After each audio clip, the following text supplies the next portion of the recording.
the mallet of the bullet. Some freedom or some bullshit. Will we ever do it big or just keep settling for little shit? We brag on having bread, but none of us are bakers. We all talk having greens, but none of us own acres. If none of us own acres and none of us grow wheat, then who will feed our people when our people need to eat? So it seems our people starve from lack of understanding, cause all we seem to give them is some ballin' and some dancing. Hope you guys are all good. So, little intro. The aim for the this whole thing, what we're trying to do is we're trying to educate each other.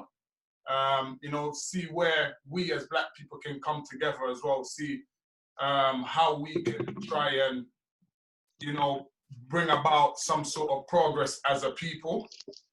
Also, I want to say that we're all here to learn as well. Not just, you know, and I want everyone to just respect each other's opinion. So before I start, I just want to go over some rules that I did before. So I'm saying no swearing or, you know, using any profanity. Try your best not to, you know, obviously if it slip out, it slip out. But yeah, respect everyone's opinion and don't talk over people. Obviously this is a friendly debate. And I want to also say that this thing is not a shot at, you know, it's not a hate program against white people. That's not what we're trying to do, because you can be pro-Black without, you know, being racist and stuff like that. I just want to make that clear. Like the message, everything we say in here, I'm recording it because I want Black people to hear this and learn. And I want white people to also hear this and learn as well. Obviously, it's white people that are controlling the system. So our enemies aren't white, your general white people, as I've said before. Your enemy is those who have power. Unfortunately, they happen to be white. So, you know, this is what it is. So, first title is entitled I Can't Breathe. And subtitles, first thing I wanted to go into was police brutality. So obviously, as you guys already know, what's happened with George Floyd and everything like that, in terms of what's happened, we all know what's actually sparked this and why we're coming here. Sorry guys, at the same time, I'm accepting people into the group, so I'm just like looking at the screen and looking there because they're coming up. But the first thing I actually wanted to touch on with this was to do with Tamika Mallory, the speech. You guys know Tamika, the activist lady. Yeah? Is that the one that says we're doing this because of you? You taught us to do this? Yeah. Yes.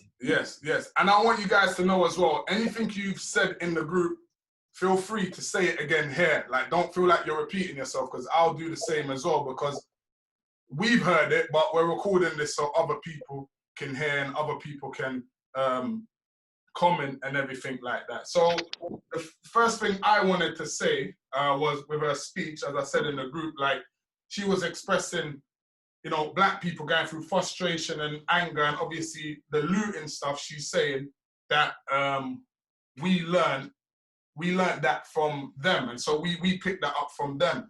So I'm not saying it's right, but I'm also not saying it's wrong. And we can't be as a people to then say, oh, you know what? We need to wait for them to act civil for us to then be a type of people that will act civil again. We got to do that for ourselves. We can't follow their example. But at the same time, you got to understand, because what a sister was saying as well in it, so I'm adding someone. What a sister was saying was, you know, if we act like that, obviously we are becoming like them in terms of being barbaric, but they're the ones that are doing that, and we shouldn't really follow. Yeah, so obviously, you know, we have tried as a people, we've tried in the past to do things more civil, and I feel like we don't get anywhere. So as I said to my sister before, like, for us, like, you can imagine like telling a Black person who's a product of his environment based on the environment in which he lives in, which causes him to react in the manner he reacts, to then say to him, do it this way, like a you know, like a normal civilian, like your ancestors have done, your forefathers before you, and it got them nowhere. You know, but black people need to like understand that. For me, that the way I see it is that they're hell bent on destroying you. So it makes no difference what way you try, what system you try, no matter what you do. So it's like the point of view is from a, sorry.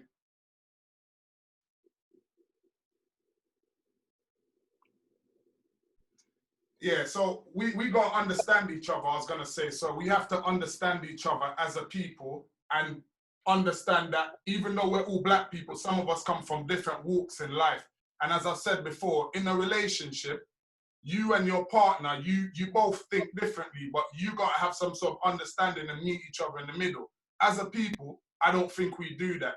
And I think that's where the segregation is, and that's where I feel like that's designing the system to keep us all like that. So I just wanted to put it out there. Any thoughts on that? Anyone got anything they want to add to that, or what our sister said? Do you think that she was right in what she said, or was she wrong in what she was saying? Anyone want to start? Yeah. Can you hear me, bro? Yeah. Who's that? Yeah. Milton. You see me? Yeah. Oh, sorry, bro. Yeah, brother. Yeah. Boy, the way I see it, I think there's truth to it. Yeah. In essence, but I don't personally agree that that's the way to go about things, because more times, if you do actually look at the evidence of the people rioting and looting, yeah, they're not really protesting, bro. Yeah. These are, for me personally, what I've seen, these are people like you'd call opportunists. Yeah. They're seeing something happening and they're taking advantage of it, right? Mm-hmm. And all I'm seeing is people going into like Louis Vuitton and all that. Yeah. You're not looting for, you know what I'm saying? You're not hitting anything essential. Yeah. In anything. So in essence, yeah, the whole looting situation, yeah, it's been happening for centuries. You know that. You know that. Yeah. You know, going back to the whole Africa situation, we all know that. It's been happening. But the best way I see it, if we're going to do something, is to hold our dollar. Do you understand? Hold the pocket, yeah, invest into the actual black communities, yeah, grow those businesses, and then see how quick the authorities will turn around and make sure that our lives matter, bruv, because they need the money. Understand? They need the dollar. You're on Zoom. See it? They see me. Someone talking? Yeah, I think they need to what mute is the that mic. about? They need to mute the mic. Mute me, innit? Who is it? Yeah, hello. Yeah. There you go. Just to add to what Milton is saying. Yeah. I agree with you wholeheartedly. Like, we need to keep our money within the black and minority ethnic community. But I just think there's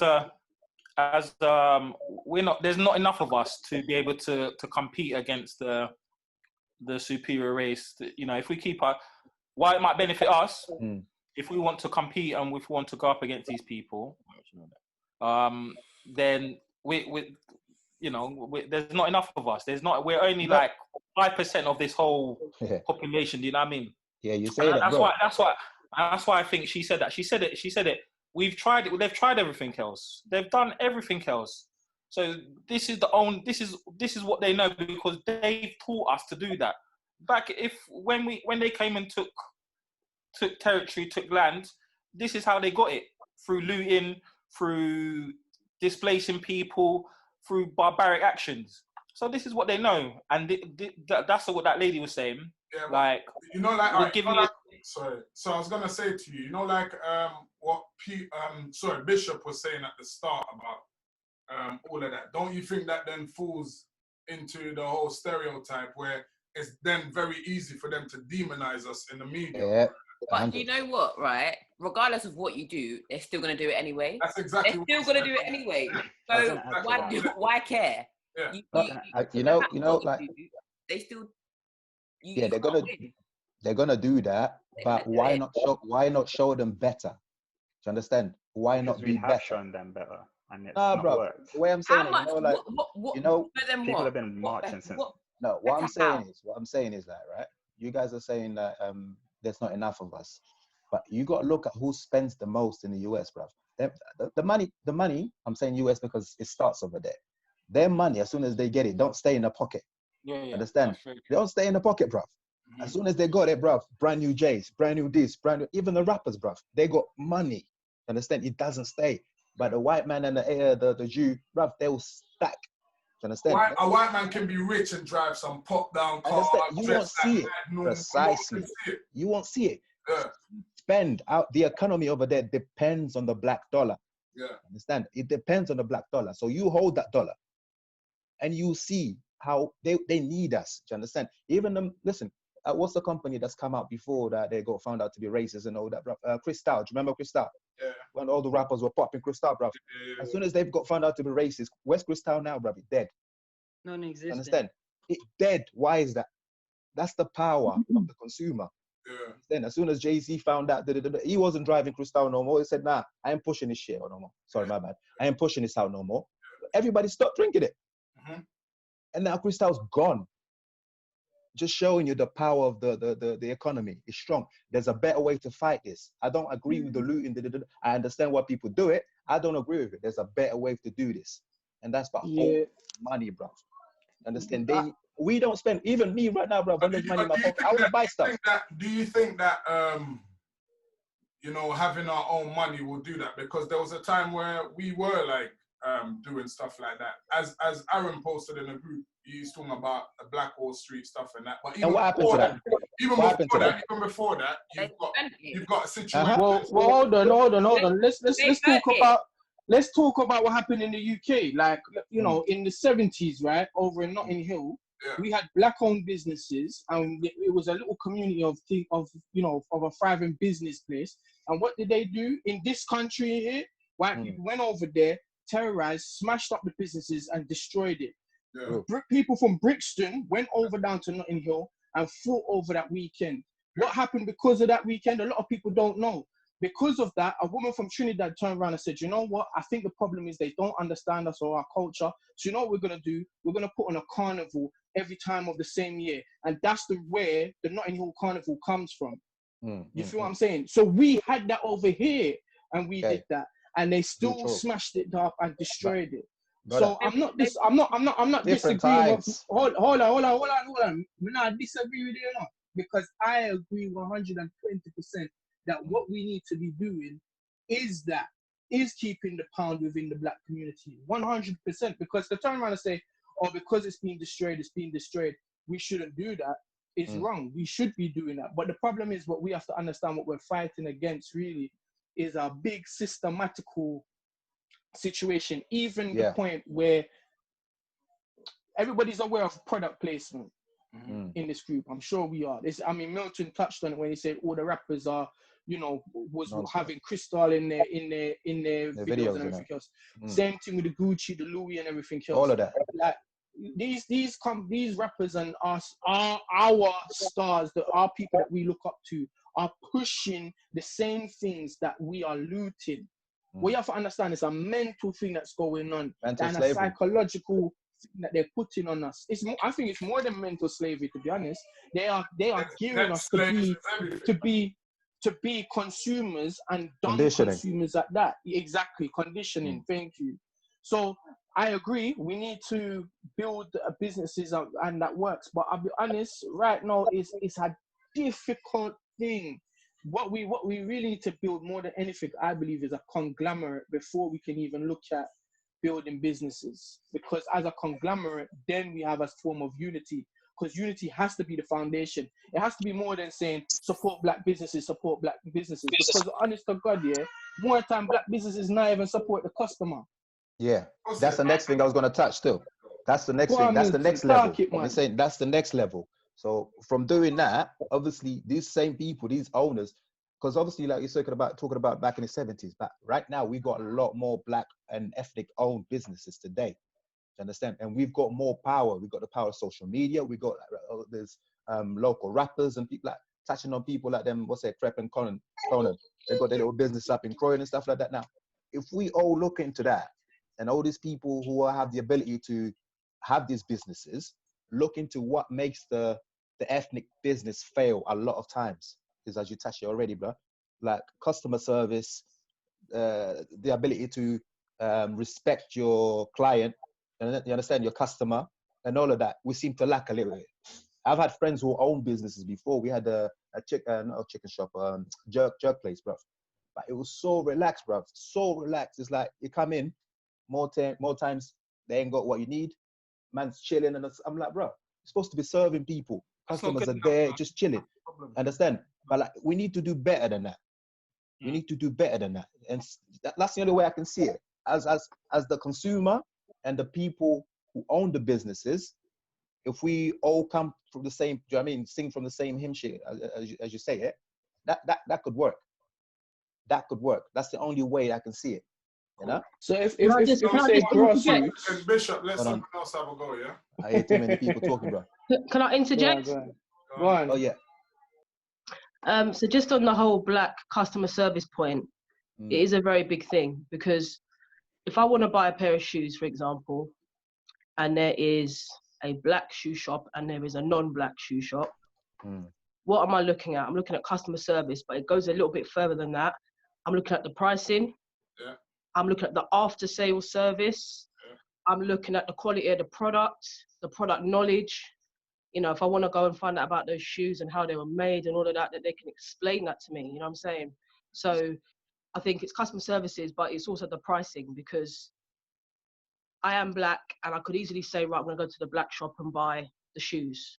But if it's 50p more or £5, whatever it is, yeah, more, then it's going to be harder, especially if I'm living on the breadline, for example, to want to go and spend my money in that place, you know, unless the pricing is competitive, as well as all the other factors. So those points are so important nowadays. And I think it's got to the point that where we've all experienced, or most of us have experienced, poor customer services. It's almost like you see a black business sometimes, and this could be the one that actually does know how to speak to people and present themselves. But we've already got the stereotype amongst our own community that I'm not going to go there, because I know that they're going to keep me waiting, they're going to be late, they're going to be, you know, taking their time, they're not going to be serious, going to be dressed anyhow, they're not presentable. So the stereotype needs to be broken, which is going to be a very hard mold to break. 100. You could have the greatest business, but because I already feel, say, that black people are not going to present themselves well, I will never know that you've got the greatest business. It's already a meme, innit? It's a stereotype that is very hard to break. And I'm not saying I have the answers on how to break that, but because the stereotype is so strong, we're late, we're this, we're unreliable, and all of this, we don't know how to speak, we're rude, we're loud, all of these things, we're already 5 steps behind just to even get the business open because of all those stereotypes. Cool. So okay. we need to find. So, as I was gonna say, I don't want to go deep into that in itself, because, as I said, this first bit we're talking about is mainly police brutality. So I just wanted to ask you guys now as well. Now, is what do you guys think? How can we stop police brutality in our communities? Someone else that hasn't said anything, I want to hear from. I'm shy. Wow. Talk your talk, people. So, I mean, I heard the question, and I agree that for me, the protesting isn't like something that I agree with, but I think it's the first step to us towards what we're trying to get to, or where we're trying to get to. Hopefully, there's a plan beyond it. If there is one, then it can be effective. The thing is, we always do it in spurts. So something happens, you protest, then you get a little bit, and then everybody goes back to normal. And then there's no follow-up plan. There's nothing. It's like going into the gym and saying, okay, I'm gonna do 5 push-ups today. I got a couple biceps here. It's coming. Then I stop. I don't go back again until 3 weeks or 4 weeks after. So there's no consistency. So that's the reason why it doesn't work. It works in terms of opening up that floodgate to get into other avenues and areas if we're serious enough to put together a plan that's going to follow up on the protests. Like, what's the next step after this? What are we going to do? What are we looking for? If we don't have that, then it's definitely ineffective. Yeah, I agree with that. I definitely agree with that. And I think sometimes even for me, what I look at with trying to like stand up for black rights and everything for black people, I find that sometimes with how everything happens, where you do a bit of protesting and you speak out about this and that, and everyone's like, yeah, and then it's like someone might get taken out for it from what I've seen in history, but then people don't continue with it. Do you know what I mean? And it's like they don't continue. It's like, and what people are doing in modern day societies, share stuff on Facebook and like, oh yeah, look at this, and it's like, yeah, anyway, so what's going on? What are we having for dinner? Like, no one really does anything about it, you know, and that's the sort of stuff that needs to change. Because if you look at it, what did we get? Because they say you as a black person have a chip on your shoulder, yeah?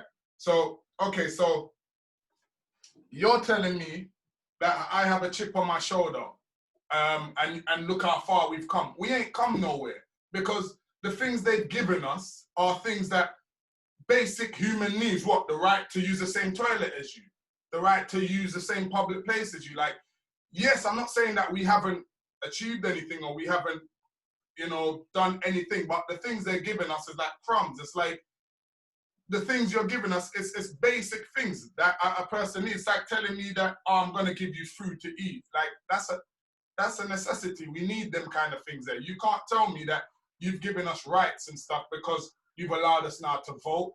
You've allowed us to use the same toilet as you. That's not giving me enough. That's not enough.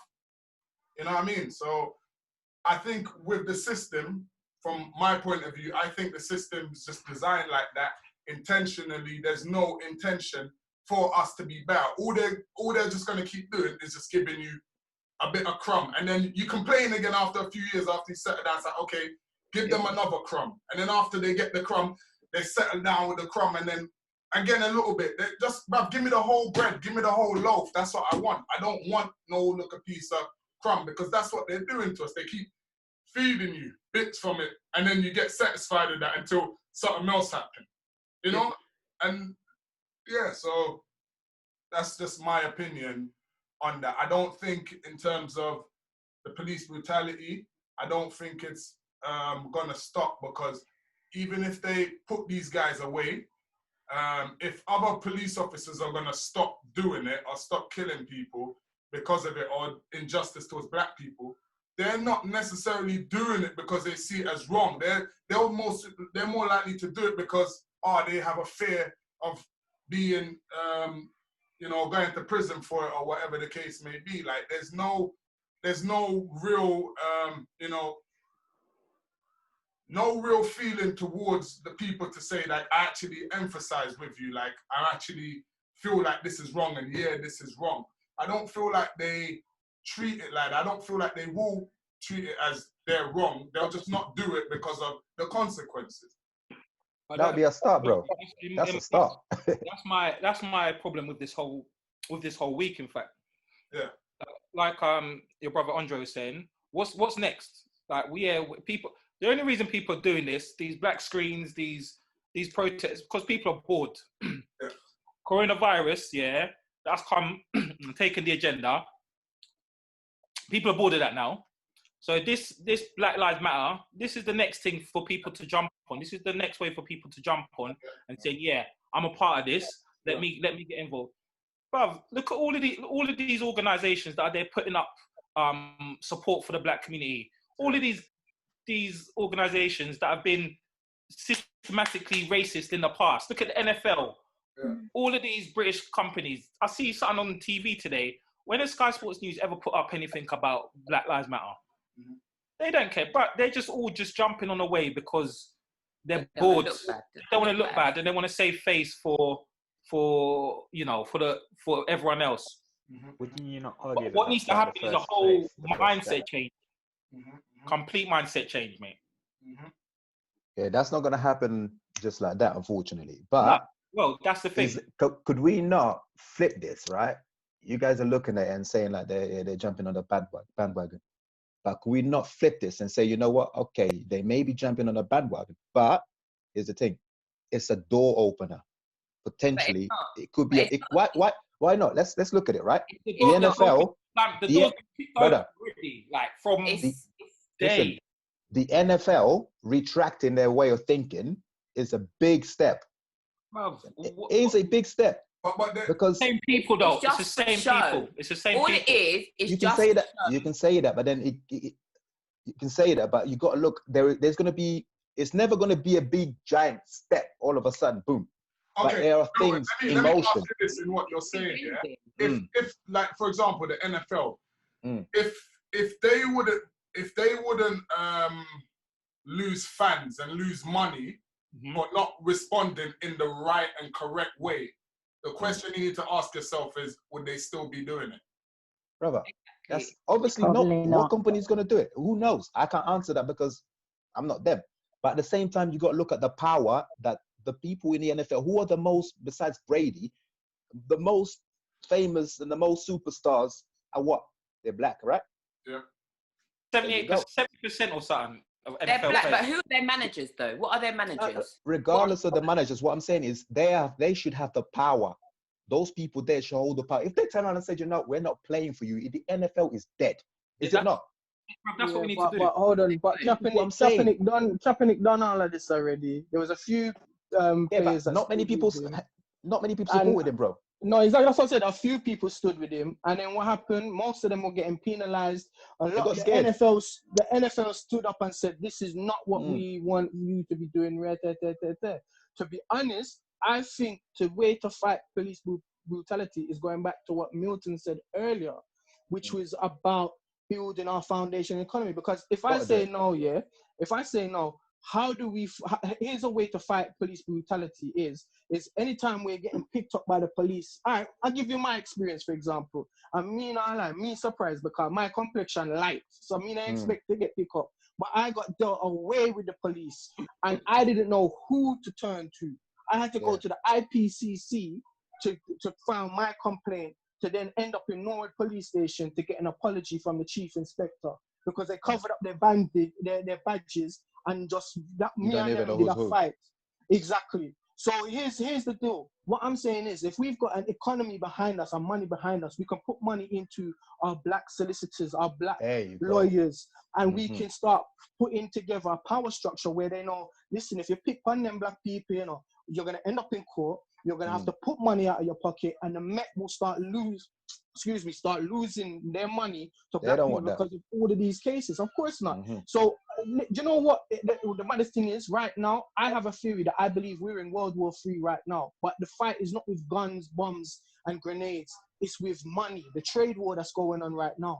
Money is the answer, unfortunately. I wish it wasn't. But personally, I believe unity, building a good conglomerate where there's a unity amongst us properly, and then helping one another in these times of situations. Because the other thing that's killing us are doctors. When we as black people, we got problems with our health and whatever. I mean, I don't know about you lot, but I have a bush doctor when I got to. When I say bush doctor, I don't mean like no obeah man or voodoo man. I mean like someone that knows the herbs. They know the herbs, you understand? And they know what plant does what. And I go and check that person and they give me a concoction, a tea that sorts out my body. Because I'll be honest. Say again? Yeah, that number, man. Yeah. But I don't trust these Western doctors, bro. And they are killing our people, believe it or not. Because how much people going in for something and next minute they have coronavirus?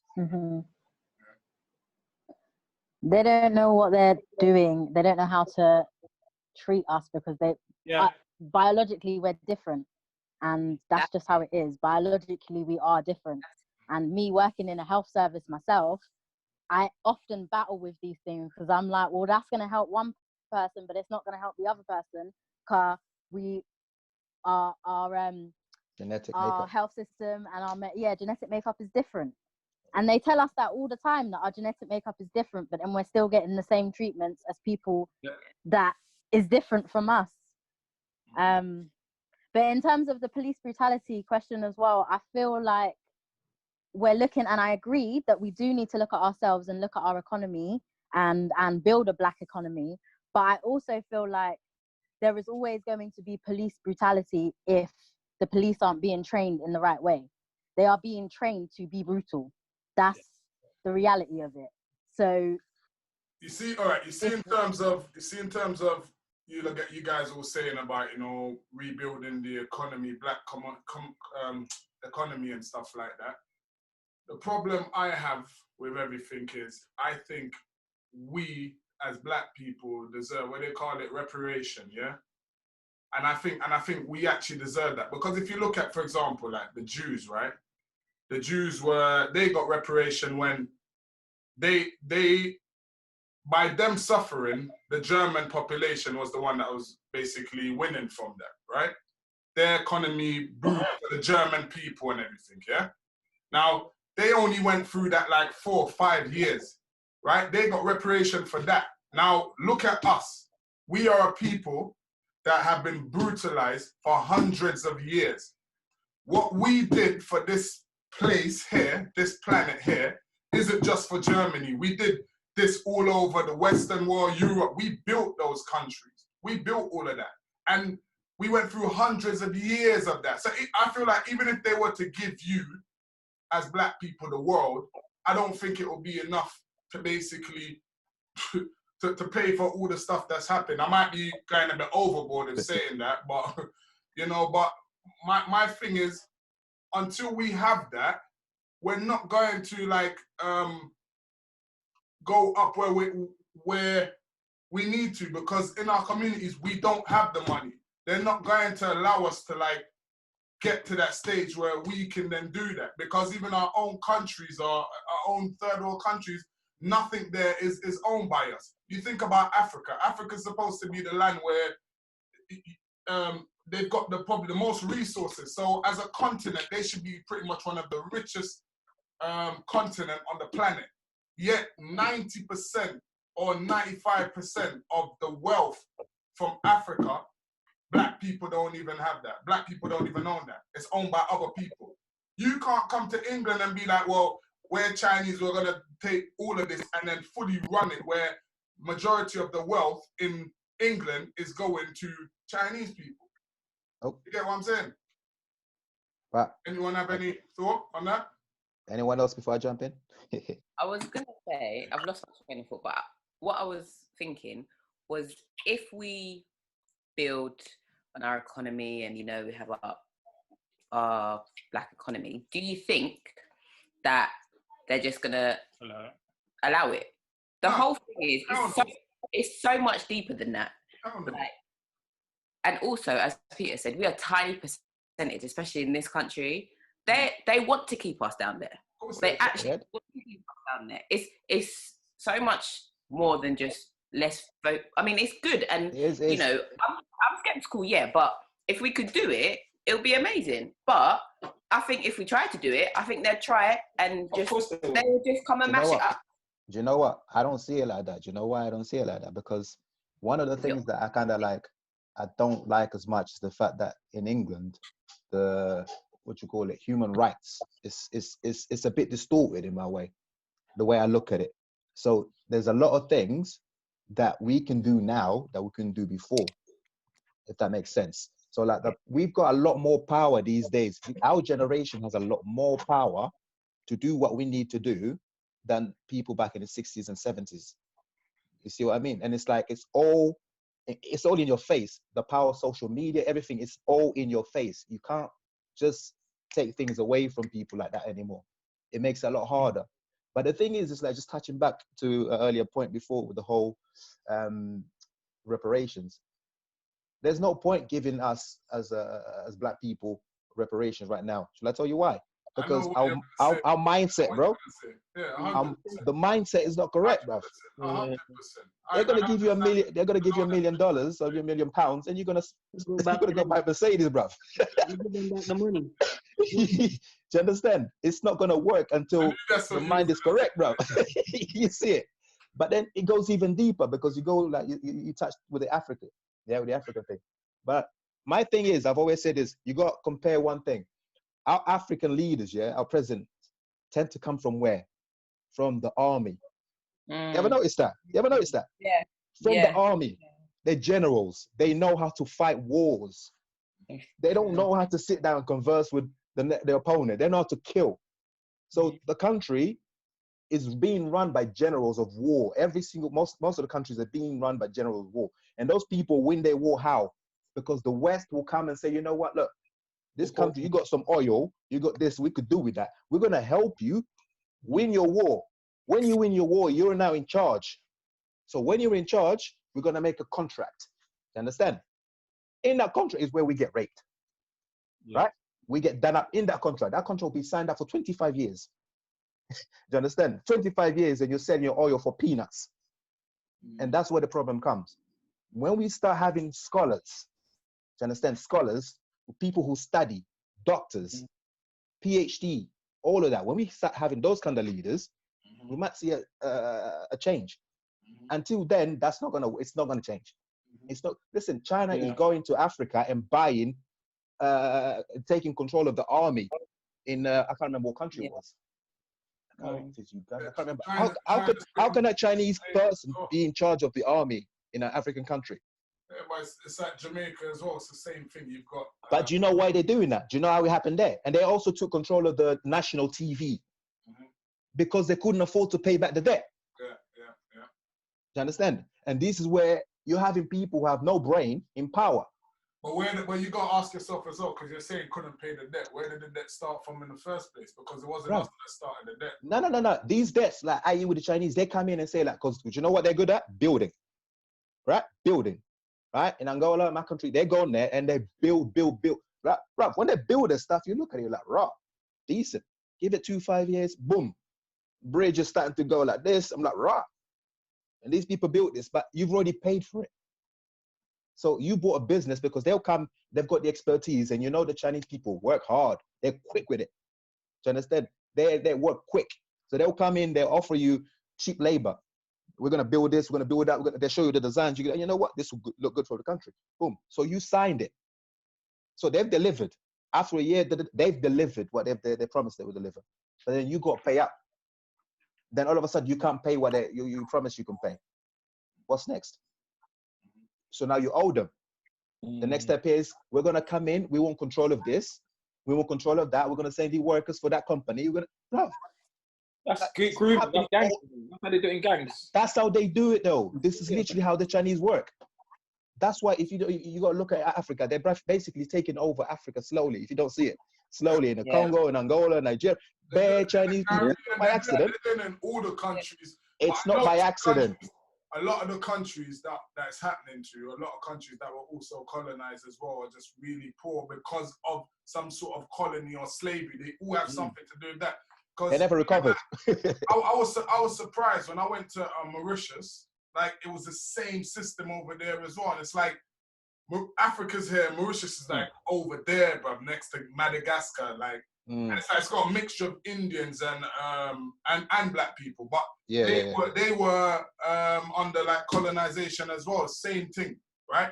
And everything over there, bruv, is just run by the Chinese, and it's the same thing in Jamaica. The roads are being fixed by the Chinese. When you've got young men who have skills from the country, young people who live in the country, they're not giving the work to them. So then the economy is not growing, and then we're just in the same situation that we're in. Same boat. There you go. The issue with that is Africa as a continent, and even the Caribbean, is undereducated. Yeah. So I agree with what you're saying, Milton, in that we need to have scholars and we need to have people who are educated running these places.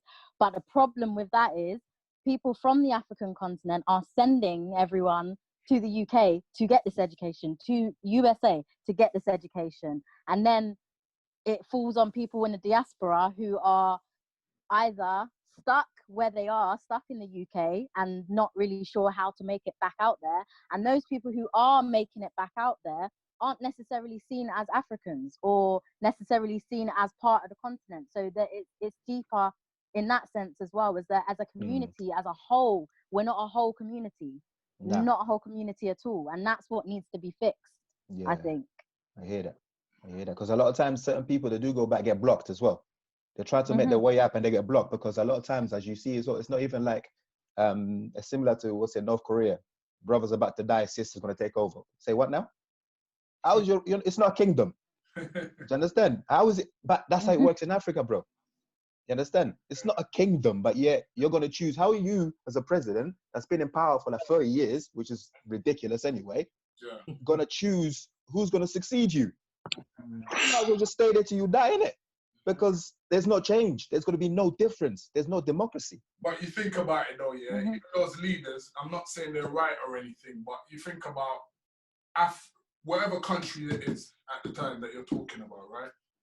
They know that that country's full of sufferation, full of this, full of that. Him as a man getting that much power in a climate, in an environment like that, which is so poor, so broken down, you would be tempted to be like, yo, you know what? I don't want to lose this. Whereas I think if our countries, our black countries, have built like, you know, all these other countries, like the society, I feel like what is it? I feel like it'll be a lot more easier to then not be so corrupt. But I feel like because within the country, there's just poverty everywhere. Some of them generals you're talking about, they could have been born in poverty. So you have that, you don't want to go back to that, and you get a bit of power in a situation like that, and you're living like a king compared to everyone else.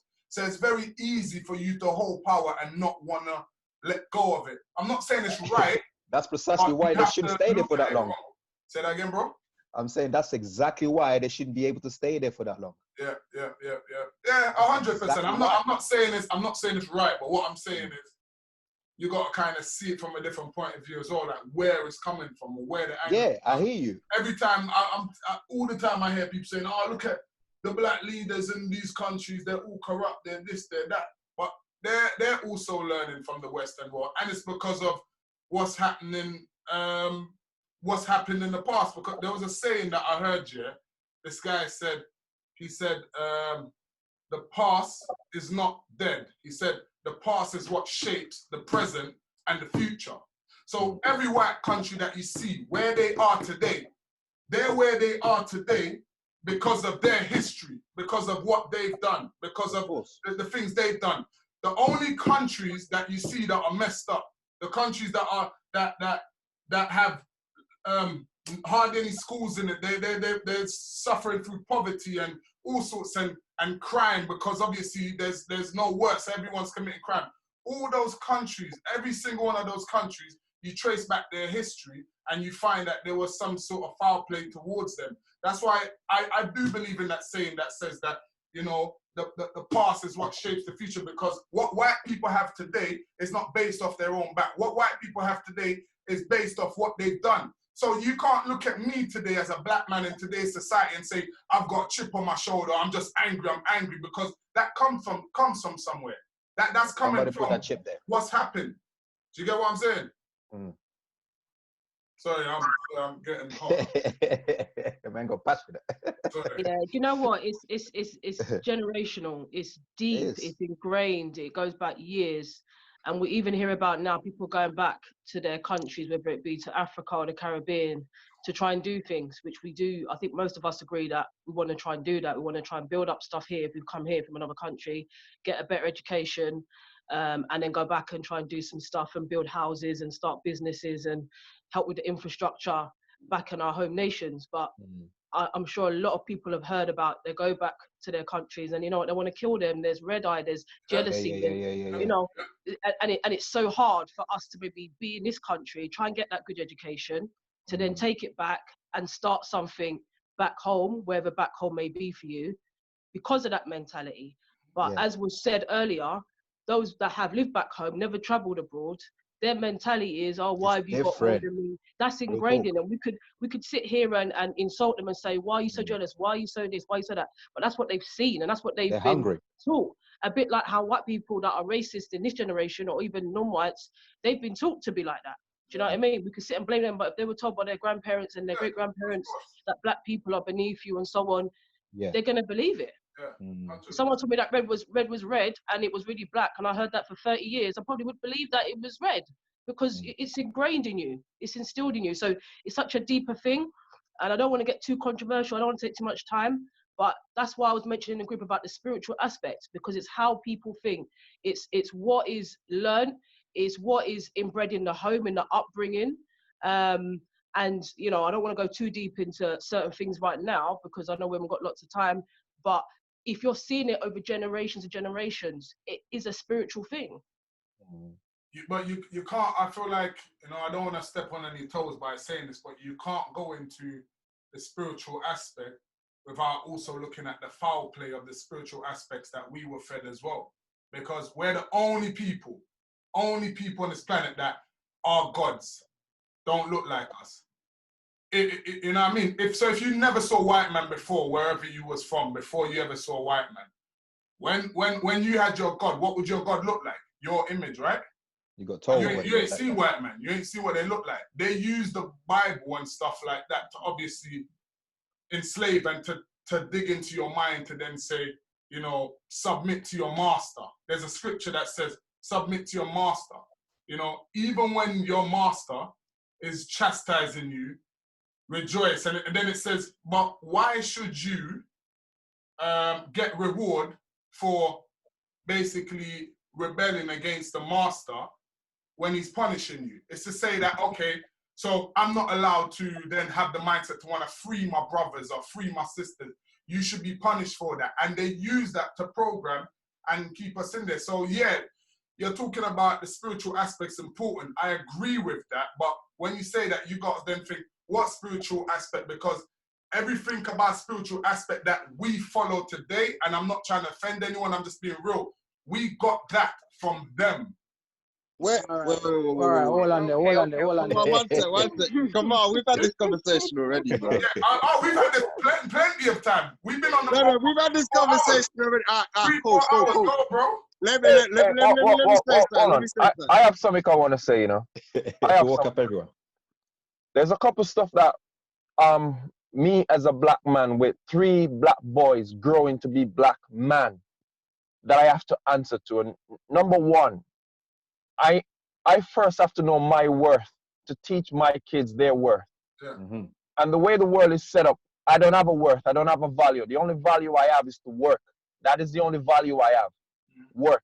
And I'm also a suspect from the day I was born in this world. But we as black people are doing this, or I don't support this marching thing, because we've been marching from day one till now, and we're still in the same pocket, marching around.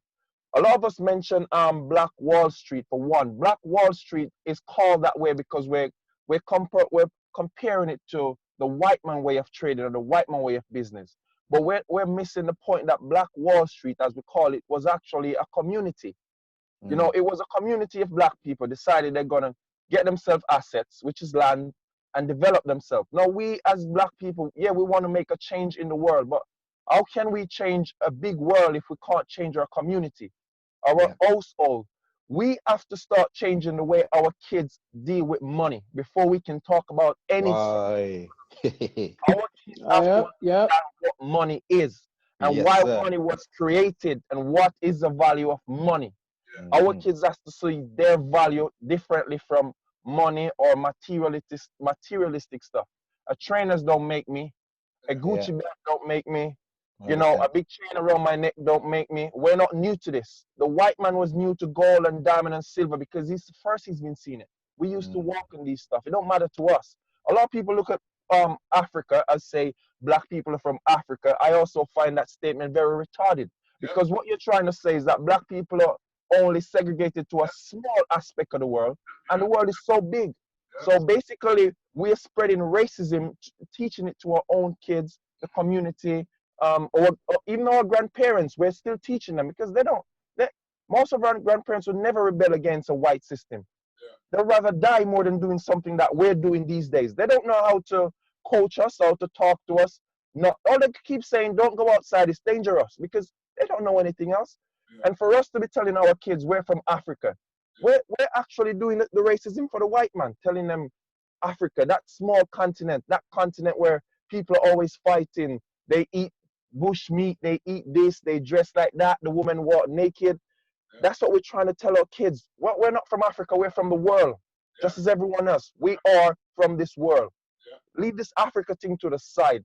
We are the dominant ones. They keep telling us we're a minority, but everywhere you go, you see a black man. And I can go. Even you saying that, Chris, to this day, even you saying that, I'm going to say to this day, I still haven't seen any proofs of no arrow wax that was on them islands there.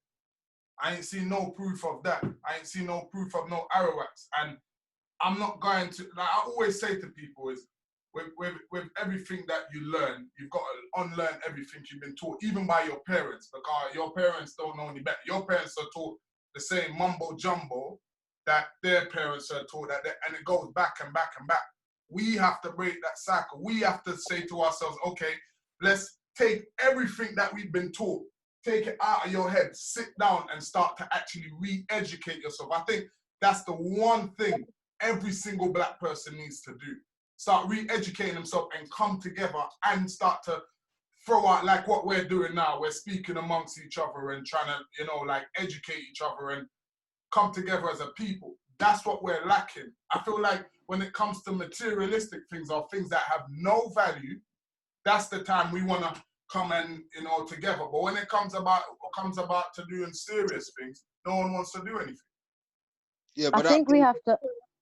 But that also brings me back to the previous point in which I said, like with Marcus Garvey, what he turned around and said is people without past history or knowledge of their past is like a tree without roots. What we need to understand is the majority of things that we learn, whether maths, English, not even just the English language, because obviously that stems from Latin, but maths, physics, engineering, this was stolen from the Western world, including religion.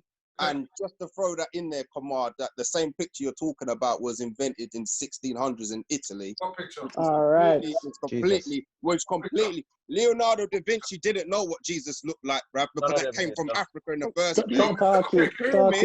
You're missing Yeah. my point. No, no, I'm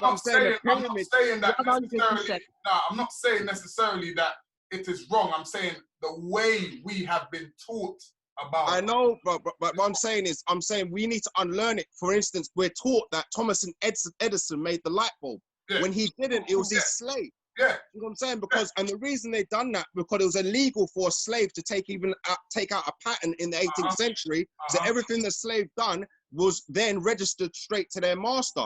They're telling us about engineering and maths and Socrates and Pythagoras and stuff, but hold on, the pyramids of ancient Egypt were standing before these people, and even these years, over 2,000 years later, 6,000 years later, they still can't reenact or rebuild the pyramids. This is history and current things that have been stolen, we're actually taught to segregate our minds, and we're taught separation at school. We're taught indoctrinated with these false doctrines about engineering and physics and all these things. When they're around, they turn around and said black people never had boats. But hold on, how was Cleopatra having sex in Julius Caesar? Do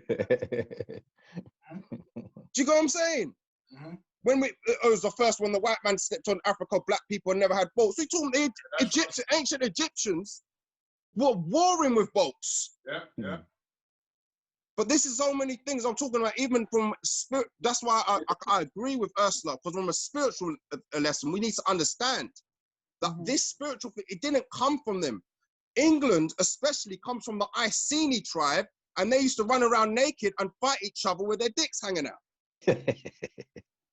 They were barbaric. I'm being serious. Let's go back to it. Do you know what I'm saying? They're not they are barbaric. They still are barbaric. They kill us like dogs. Exactly. They facts. haven't changed. Nothing about him hasn't changed. But then they were conquered by the Gaelics, then they were conquered by the Roman Empire, and the Roman Empire couldn't take on the ancient Egyptians, so they called a truce. But you need to understand, everything in history is his story. It's all stolen. Yeah. And a mystery. It's all stolen. Whether you talk spiritual, maths, some of this stuff, when you realize some of this stuff was invented, it's within a 400 time period. And what happened within 400 years? It was slavery.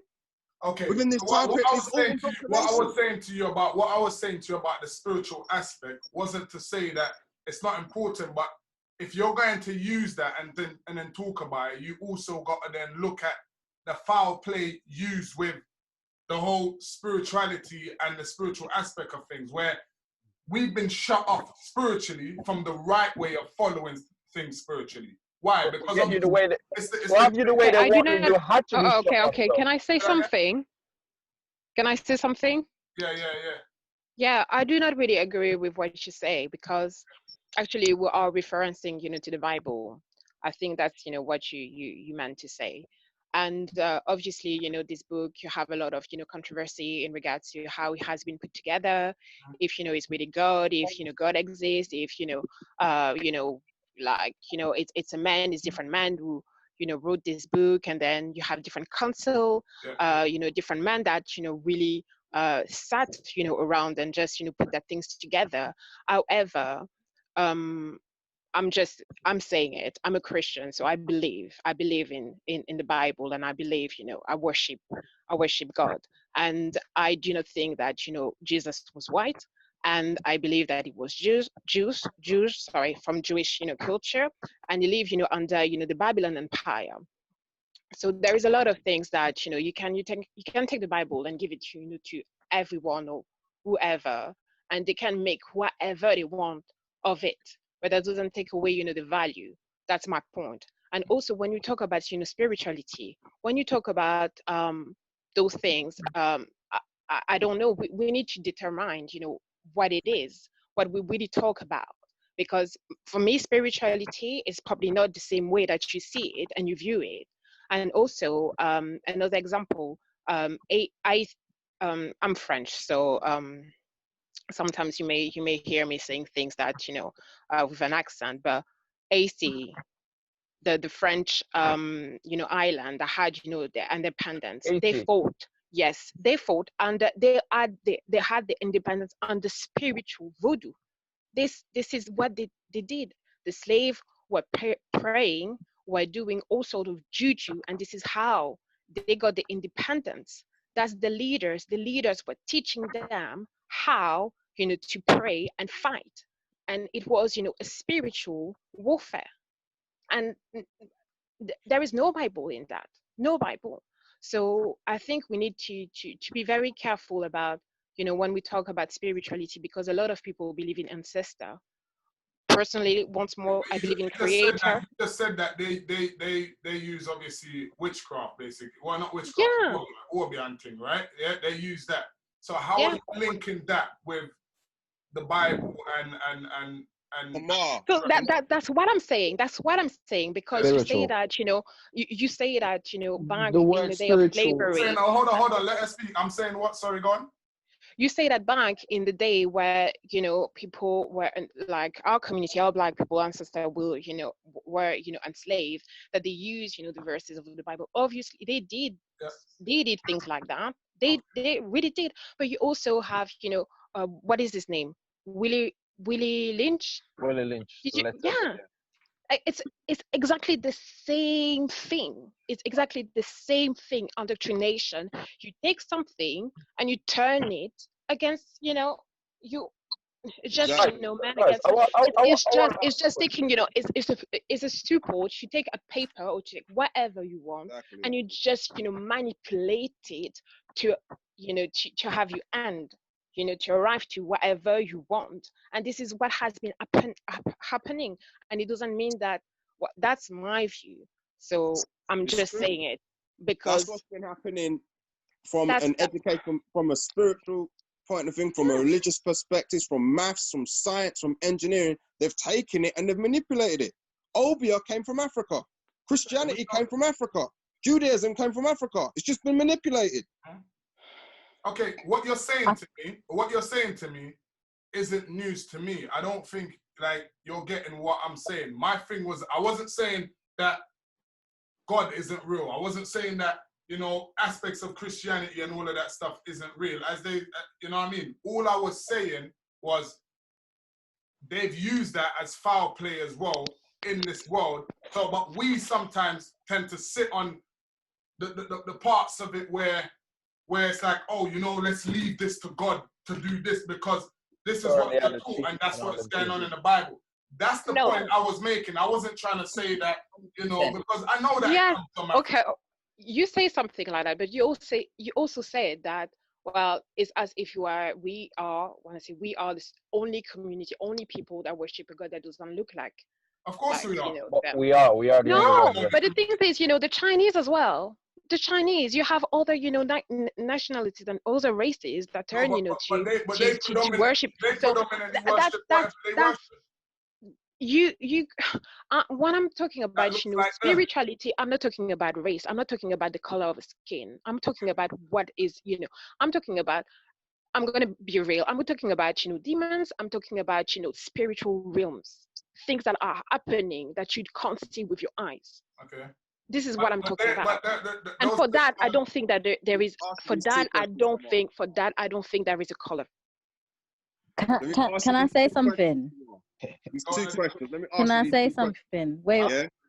Wait. What color were the Israelites? Wait, hold on. Let her go. Anyway, What did the Bible say Jesus was? Brother, yeah, myself, I met the girl go on and then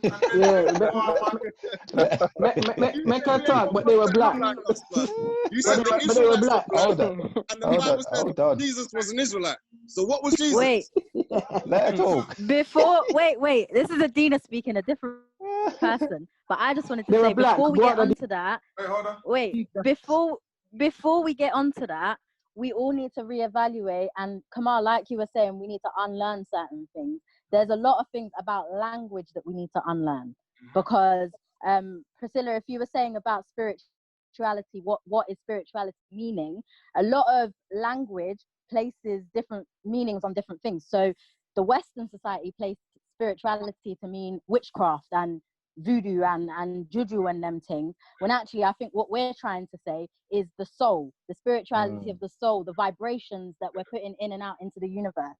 Like there's different meanings. And I think, and I can't remember who said it, I think it was Chris or someone mentioned about how Africa is not the place that we need to look at, and we need to look at the world. I agree, yes, but the things that you were saying about Africa, it's a lot of language that we need to unlearn, because you were saying, oh, Africa's, we eat bushmeat, we eat this and all of that. That's all the stuff that we've learned about it. And a lot of people, I can't say for the people in the group, but I feel like a lot of our people in the diaspora haven't even been to Africa, so they don't even know what it's like in Africa. What it looks they don't like. know how beautiful it is. It's true, because I don't know how beautiful It's it is. narrative. It's that narrative that's been sold. What looks like Exactly. Dubai?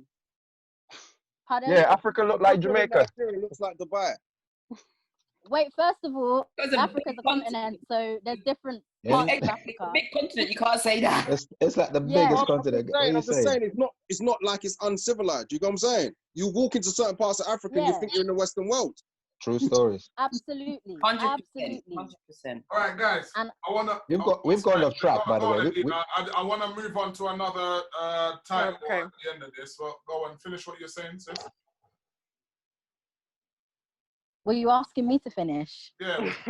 Oh, that's all I was saying, that we need to unlearn language. And I feel like that's where we need to start, pretty much. Unlearn a lot of the language, because the Western society has made us believe a lot of things about our culture and about our history is negative, and it's not. It's absolutely not. It's wrong completely.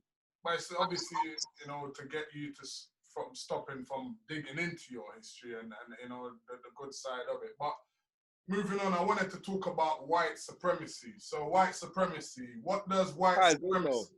Huh? It ties in. From taking something that's not yours, manipulating it, is also contributing to white supremacy. I just want to ask a question. What does white supremacy mean to you? Oh, stealing everything from stealing subjects and products and stuff from another culture and claiming it as your own. It's a fear thing. It's a fear thing. I see the fact that white supremacists would look at us and see that they are above us. They are supreme. So they are entitled to everything and we are not. Guys, I got something I want to say here, right? You see, if I was the white man, because I try to understand at time why he hates me. Because little me haven't done shit for this white man to hate me. I ain't got anything.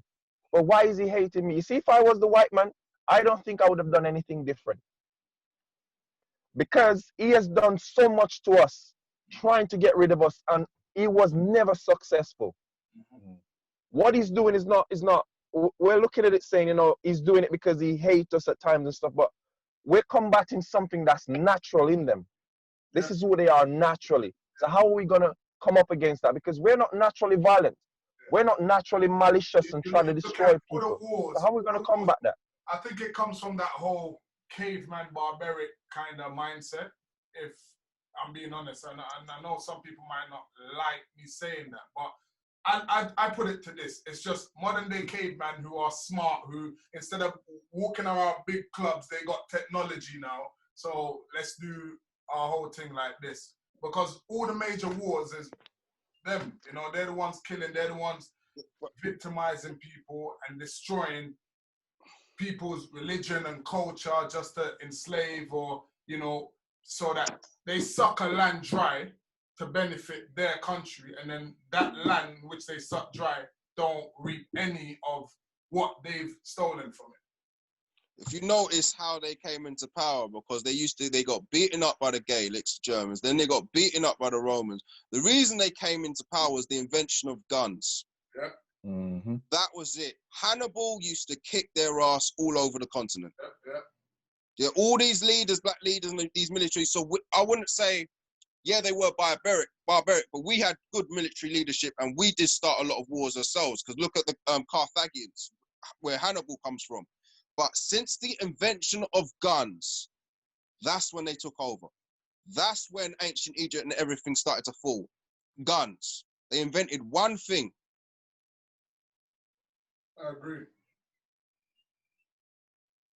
Before guns, they weren't even on the scene. Mm-hmm. All right, so where are we going with the supremacy? White supremacy. So, how do we? But what did you say again, Aaron? You said I wanted to put this in there because I was reading in the WhatsApp. You lot were talking about, can black people have their own version of black supremacy? And there was a mixture of different feelings. Even Tamara was talking to me and telling me like what she thinks. And I heard, Aaron, you guys are saying something. So I wanted to bring that back up in this because I remembered it and I said I wanted to talk about it in this.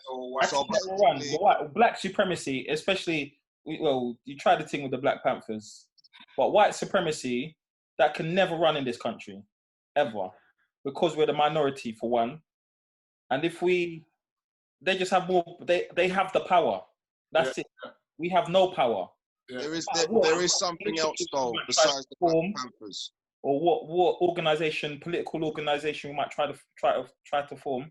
Yeah. We don't have that power to say, yeah, we are superior. So that's where it's coming from. Yeah. We don't have that power. So we have to be careful when we say Black Panther, because there's the normal Black Panthers that we are accustomed to with Huey Newton that was started up, and then you got the new Black Panther Party, which you don't really want nothing to do with unless you think that way. They believe in the extermination of white people and everyone else.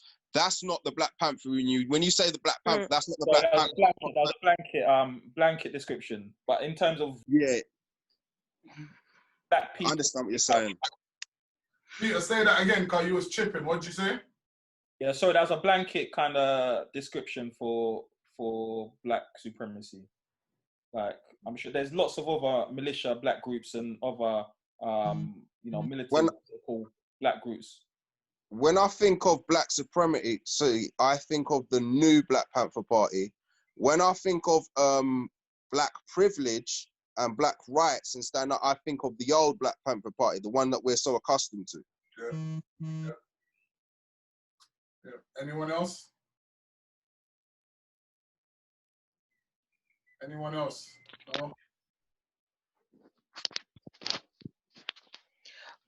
It does make me think about the 1%. I don't know if you have ever heard, this expression is like in America, they talk about, 1%. So it's mainly, people of color, black people who have, achieved, above, average. And they call that, the 1%. So I don't think that it's something that it's really happening, in the UK because of the population, and I don't think that we have demographics being enough to make that type of comparison.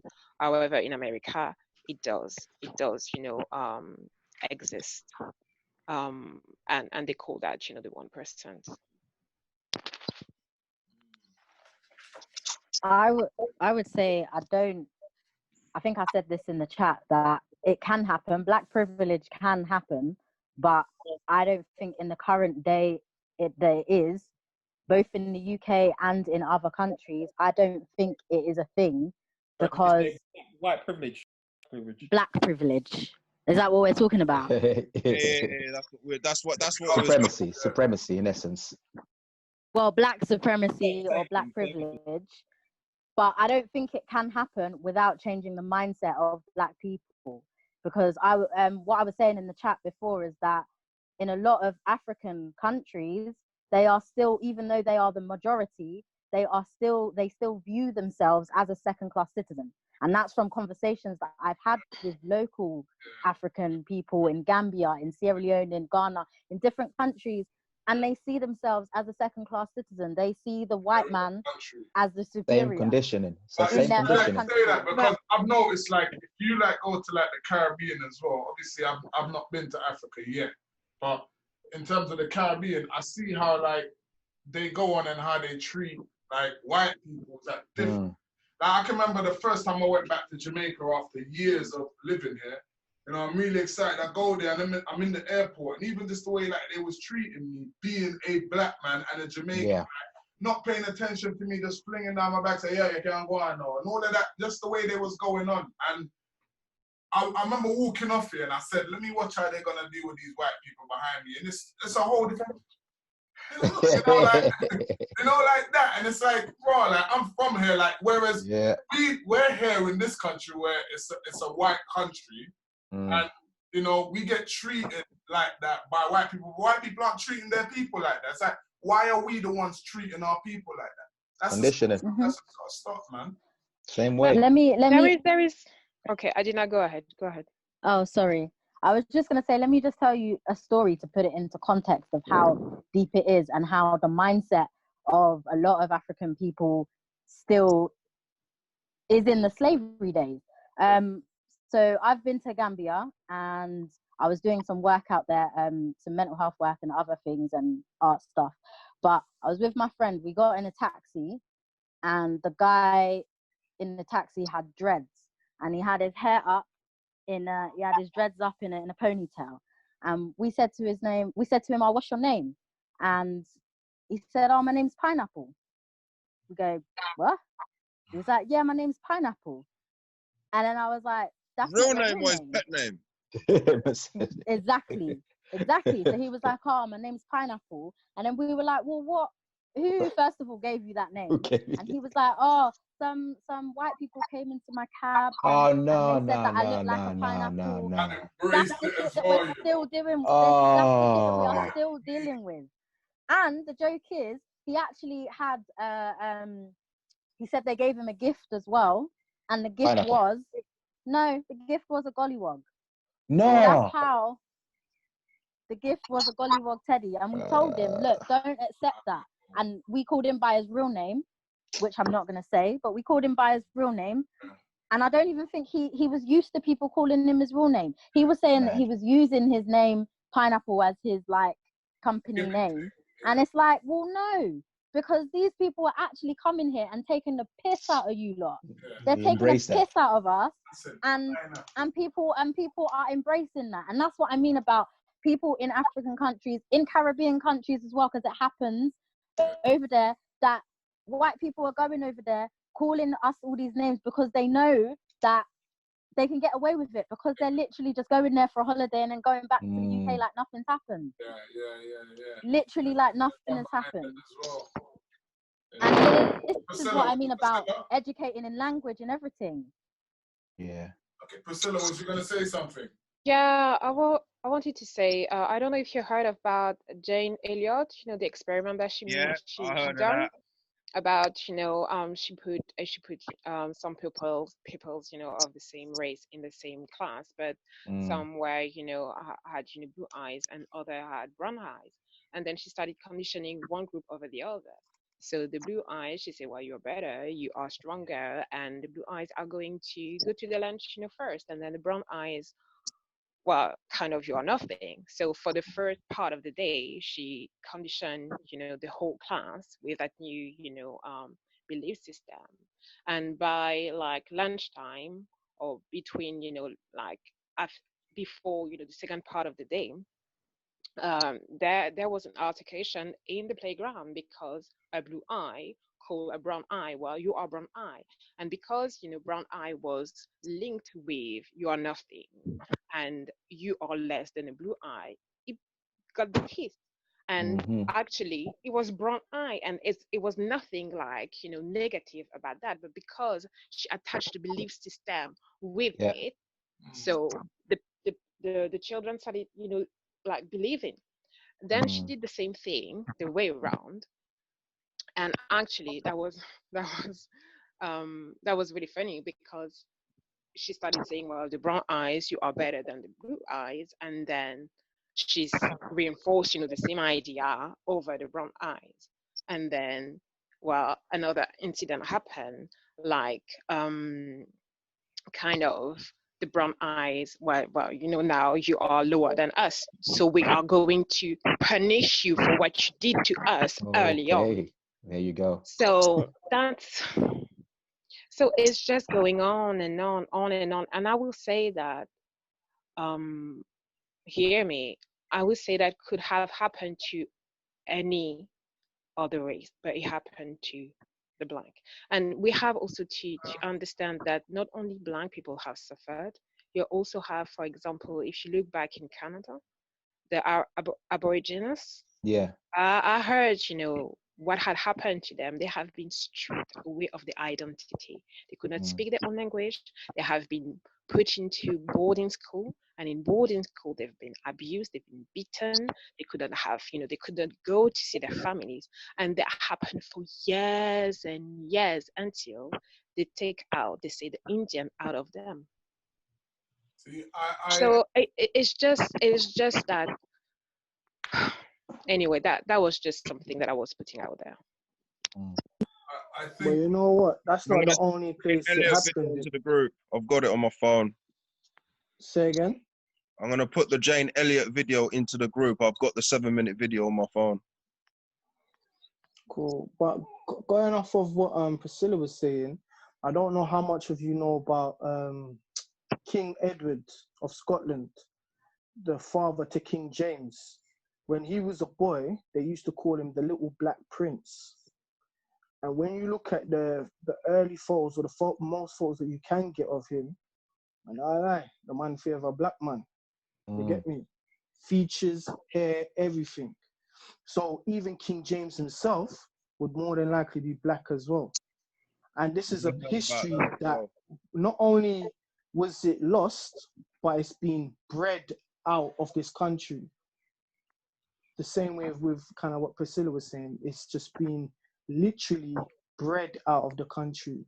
But again, there's so little history on these two kings that it's very difficult to even back up a lot of the get evidence to back up of what I was saying. There's only few pictures that you can find of this. Welcome everybody back to. Okay. All right. So we're continuing on now. Just to finish up, I just wanted to quickly just speak about, the stop and search system. Like, you guys' opinion, what we can do to stop that from happening to our young men, or would you say that our young men are also to blame as well for the stopping and searching? Right. Yeah, I'll jump in. As parents, you need to know what your kids are walking out with. Yeah. You know what I'm saying? And you're never going to know, obviously, as young men, we know what happens. You can never be 100% sure what your child is walking with, but you've got to be able to have honest conversations with your children about if they feel safe, how they feel about protecting themselves, and then feeling it out from there. I won't say too much because I ain't got kids, so I'll kind of leave it there on that. But with regards to even seeing people in the streets getting searched, like, unless you're literally breaking your neck going somewhere, sometimes it might be good to kind of show support by standing nearby. Yeah, I'm saying that's so that the police know that, you know what, you can't run game. Yeah, and then be watched as well. Exactly. And also to show our young people that we're supporting them. And also sometimes it is our young guys who, you know what, you've been stopped and searched. You know what I mean? There's no way you can get out of it. So if you're hyping up, it's only going to get worse. So sometimes when you do see it escalating, to kind of step in as a independent party and just kind of say to them, look, this is happening. Take their details afterwards. If you think it's unfair, it's the best thing you can do. Even if you wanted to write to your MP and go down that whole route, that's up to you. But as for what's happening right now, your best bet is to pull the pipe down and deal with it accordingly. You know what I'm saying? Yeah, just to kind of add on that, like, I think a lot of the time it's, whether we like it or not, the police, they're in charge, innit? Whether we like it or not, they're in charge. They're the ones that are in control. A lot of the time, you see why people get into certain situations is because they already have that negative kind of attitude towards the police, and they're riled up already, innit? Like, I think someone mentioned it earlier. So, like, they already think they don't have a right to be stopped, or they don't have a right to be, you know, to be touched, like, which, you know, but it's not necessarily you don't have that right. It's how you go about it. Now, obviously, if you see someone riling up and just getting a bit too big for their boots, you're gonna, you know, act out your power as the police officer, innit? So, and a lot of the time that's gonna lead into certain situations, or you're gonna end up in certain situations where it's gonna be a battle of who's the tougher man, in it. Look up the guy we was talking about earlier. Like, the guy was just there sitting on it with his hand in his pocket, just with his knee on the guy's neck. That whole incident, he knew he was getting filmed as well. That was just a show of power. Because he thought there was going to be no. Do you know what? Yeah, I see that stuff happen all the time, right? But what got to me about this one, I'm not saying obviously the other ones that did get to me, of course, but I think what hit me the most with this one was the way he done it. Do you know what I mean? There was something about the way he done it. Like, you could just see his body language. It was all like intentional. Like, you know, I'm not saying that, you know, if a police then shoots an unarmed black man, I'm not saying that that's not wrong as well. Of course it's wrong, and man will be outraged over it. But because it's such a quick, just instant thing, there's a different kind of atmosphere element to it. Do you get what I'm saying? Like, whereas when you're slowly doing something intentionally, and even where his knee was in the guy, you can see where he's like, you know, losing his balance because he's putting all the pressure on the one side of his body. It was just something about that, you know, just brought a bit of rage in me. And, you know, I always say, okay, what's the solution? For me, I personally don't feel like I know what the solution is. And this is why I say this, is because we can try peaceful protests and do it. We can go out and war and burn things and lick them down and do all of them things there. But doing all of those things, whether it's peaceful or doing something, whether it's peaceful or whether it's through violence, I feel like it makes no difference. They're not hearing that, because they're hell-bent on wanting to destroy it. They don't care about that. If we approach it on a peaceful tip, it's still going to result in the same thing. We don't want to give you any power. We don't want to give you any true power where you can build your black areas and your communities and everything like that, because it's all intentional. And Priscilla, I remember earlier you were saying that, you know, it could have happened to anyone, but I don't view it like that, and I see it more as a thing where it was an intentional thing towards the black man. It was intentional because of the black man, because of how the black man, and living in a world where you guys want to go back to Christianity, where you say, okay, Jesus was black, and they took that from Africa, because a lot of what has been they have in their world today, they took it from us. And I feel like it's a situation where it's like me basically stealing everything you have and then going on like, say, you didn't have anything. You know what I mean? And then it goes into, you know, what annoys me with that is when you think about like Black history, when all they're teaching these kids is slavery in school, like as if man didn't have no history before slavery. You know, and that's all that's being taught, because it's all part of the system to make you, as a people who don't know about when I say know about your history, I know a lot of Black people like to say, yeah, we're kings and royalties and all that. Not every one of us is kings and royalty. That's the reality. But it's just to know where your people come from. You know what I mean? And know that we come from those things. But all you're taught is slavery, when slavery in itself is only just a fraction of history, a fraction of our history. It's a part of our history, yes, but that only covers that 400 plus years or whatever it may be. When we've been around thousands of years before. Kimar, there's another thing. I have a problem with Black history in this country. Yeah? We are mainly taught African American history. We're not taught British Black history, and there is a lot of British Black history to be taught. You understand? 100%. And I think Britain has very smartly done it like that, because by putting it on the Americans, they can turn around and tell you, say, well, you know, that tough them problem, they were the ones that have been doing all of this stuff. When really and truly it was Britain themselves who started this whole thing. Of course. You know what I mean? You can look at a situation where there was a time where I think the ship is a Liverpool ship called Zom, right? And basically they were coming back to England with about 440 something slaves, right? And then basically it reached a stage where there was like a storm and everything, so they needed to get rid of cargo. And they chuck over 130 something sick and starving slaves. And then when they brought it to court, they turned around and said to them, say, it was no different to them ditching horses. Yeah, because it was their property. Yeah. You know, so I know that they've got a big role to play in it as well, and people don't talk about. So good point, bro. But going back to what you're saying about like the stop and search and them something there, like I think the main way to fight it, and I don't like saying this, but because I believe every other way has been exercised, like knowing your rights, doesn't matter if you know your rights or not. The police will just disregard that and abuse their power. So that don't work. We've been here before, especially in this country, because in 2011 we rioted, we protested, we looted for Mark Duggan, and that was 2011. America's been there before, because the whole of the last one I remember was Rodney King.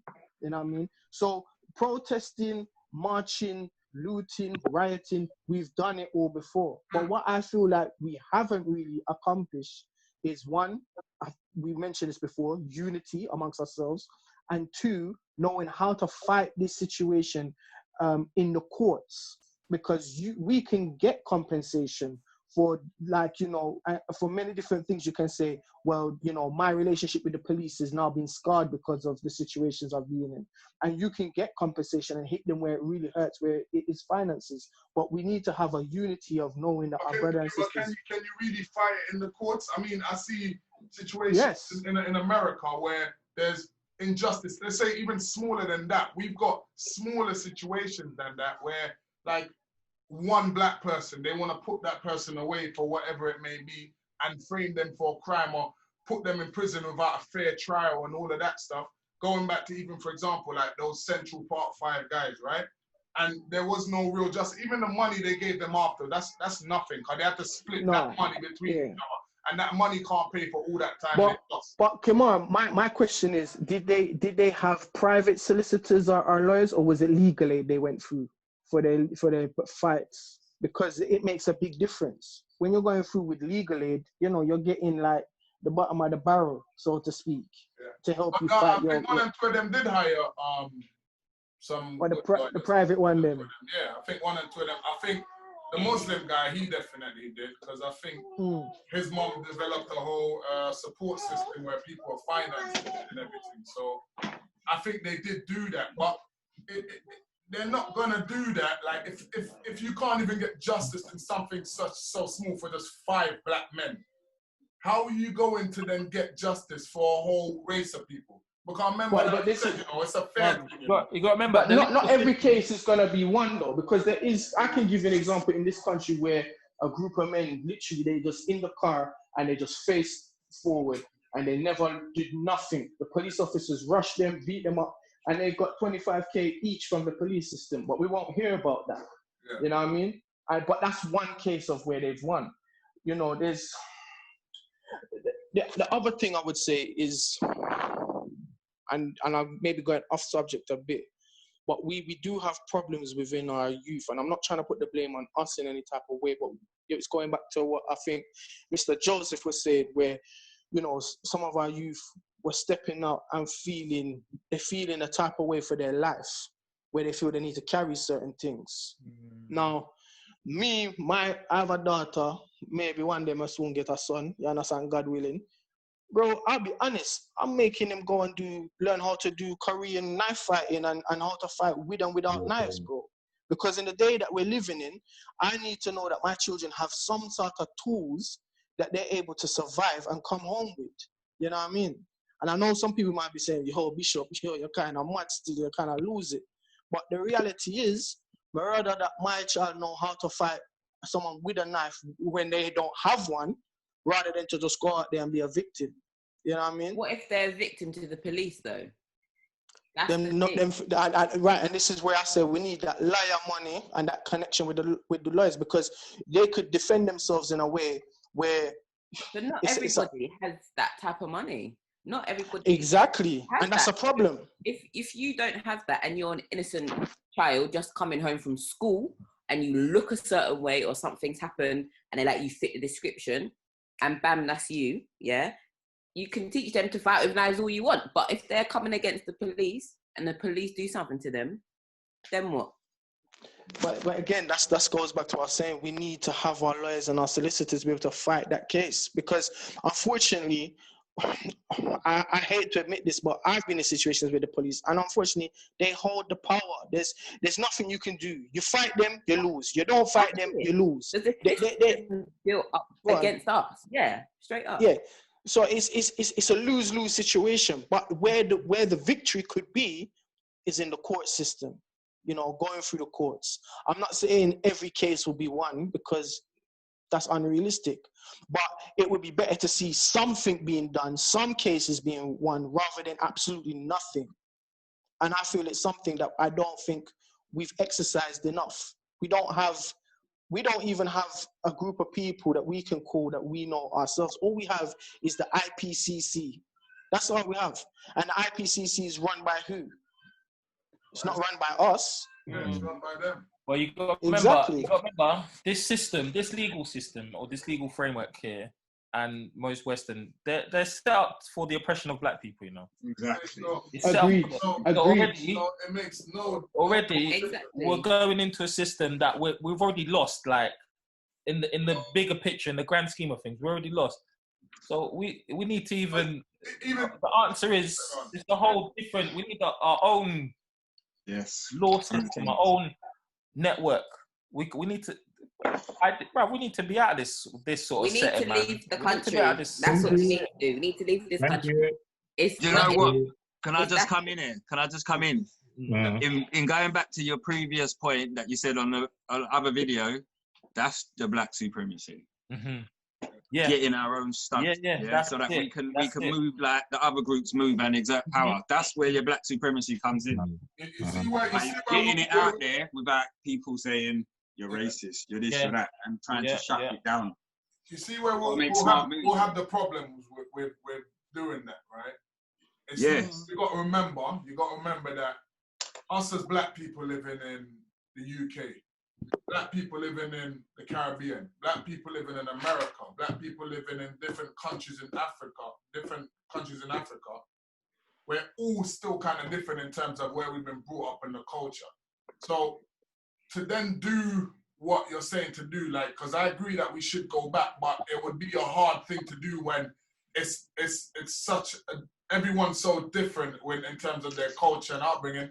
I feel like we need to all have a one common ground thing as black people. Yeah, but we do. Culture doesn't. We're oppressed. We're oppressed. Exactly. That's the common thing.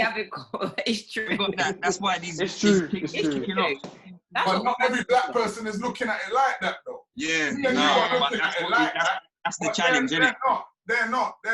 You got some people in Africa or Jamaica, like, because they're not living around white people, they'll say to you, well, the white man now oppressed me, And the, Yeah. JDF police force them at Jamaica kill Yeah. all of the people. Or the PMP or whoever, They're gonna say, they're not gonna say it's the white man. They'll blame white man for a couple of their problems, but they're gonna be looking at the blacks that are not doing well for them. Like who was saying earlier, Aaron was saying about the general, them who's running certain country in Africa. They're pretty yeah. they're not seeing the white people them doing that. But that's where the education comes in, innit? The education. That's the challenge that we've got. That's the challenge. To be teach. fair, we have to educate ourselves, and we have to relearn stuff. But also, we've got to educate our children. Exactly. They are the next generation. We 100. That reminds me of something that you were saying as well, isn't it, tomorrow? You were saying you was listening to what's his name? Was it Akala? Sorry, I called him Akram. Yeah, he suggested about like community boarding houses and stuff, and he was basically saying like prisons and stuff in the country, like it's obviously a money making system, and he's saying that same money, it would be cheaper to set up like community boarding houses in the country for working class citizens, which are predominantly going to be black people, and set them up so that then they have their own education system. They're taught from scratch and they're led by black mentors, people they can listen to, understand, and who can teach them the right way. And that's that was his suggestion of how he thinks it could make a difference, is start with the younger generation. 100%. They will be our future. We need to now really invest in them, give them that chance. So, you know, hopefully we can make that's what I think. You know, you say it's going to be a hard thing for everyone to kind of come together and decide to go away or to move somewhere else. It's going to have to be like a generational thing over many generations. So, like my child now, I'll encourage them to look at, you know, buying property and buying land and buying thing, or looking to go back to Jamaica or go back to Africa where they can, you know, set up a home. Or I don't want to sound like a pessimist or nothing, but with this system and the world we live in, and looking back at history and seeing what they do in history, I don't think they will allow us to do those things. Because even if we are doing it and start to reach certain places with it, they will start infiltrating all of our thing and mash it up. Because just like any other thing you would look at. That's only country. Black Panther at one point was really good with what they were doing. In this country, because really it's not our country. Okay. Say that again? It's not our country, so really they will. Yes, we were born here, but this is the white man country. Yeah, what I'm saying is, even if we are in Africa, move back to Africa, don't feel like they're not going to infiltrate us same way, even with our own brothers and our own sisters, because that's what they've done for years. That's don't how you they think always, people are now woke to this rubbish now? Say that again. Nah, we're not. What'd you say, Howard? I said, don't you think more people are now woke to this? I don't think so as well. Like, I just want to say one thing. Obviously, I'm not black, and one thing I'll say, before I met Kamar, there's a lot of things I knew about, like racism, police brutality, and I knew it was wrong. I knew it needed to be stopped, but until I met him, I didn't really like these issues that we're talking about. I'd never had those discussions before, and for me, I think a lot of that is to do with, one, I wasn't doing my own research because I didn't know what to research. I didn't know the extent of it before. And secondly, I think obviously before Kamar, I've got black friends. I knew like any black person I knew, they never communicated it with me either. And I don't know whether that was a lack of education on their part, that they didn't know about their history, or if they thought they couldn't talk to me because I'm not black. And I think it's quite key that there needs to be better communication and understanding and independent research from people who aren't black as well, not just white people, but Asian people. Everyone needs to do their own research. But I think this whole movement that's happening now, more and more people, I don't know if it's empowering people, but people are speaking up about their experiences. And I've seen a lot more people like putting on social media, like posts that are educational posts. So, go on. Oh no, I was going to say I get that, but I think the limit where majority of people are going to go with it is they'll research into police brutality, they'll watch the videos of what's happening to black individuals, and they'll agree that it should be stopped, but they won't look into the reasons why this starts happening. They won't look into the reason of the actual history that has led black people to be the way they are, why black people, for example, might carry knives, or why there's more crime rates and all of that stuff. They won't research why, they just accept it as that society. And I feel like it's something that they need to be aware of, that they need to dig deeper, that it's not just surface level, racism, police brutality. Yeah. It's a lot deeper than that. You know what the worst reality is, Can though? I say something? Go on, Priscilla, go on. Oh, I wanted to say, in general, I think that there is okay, to step forward, I think we should, many have mentioned that, but a change of mentality and a change of like feeling sorry or being the victim. I've talked to, well, you know, being in society, well, especially, you know, in the UK, you meet a lot of people, and when at time, you know, you just say hi, you know, to auntie or whoever, you know, you pass by and you have, you know, those conversation. I heard a lot of people saying, oh, look what they have done, look at this and look at that. But I say, but what do you do? What do you do? What do you do as an individual? And I think a lot of people are still, you know, complaining but not taking actions.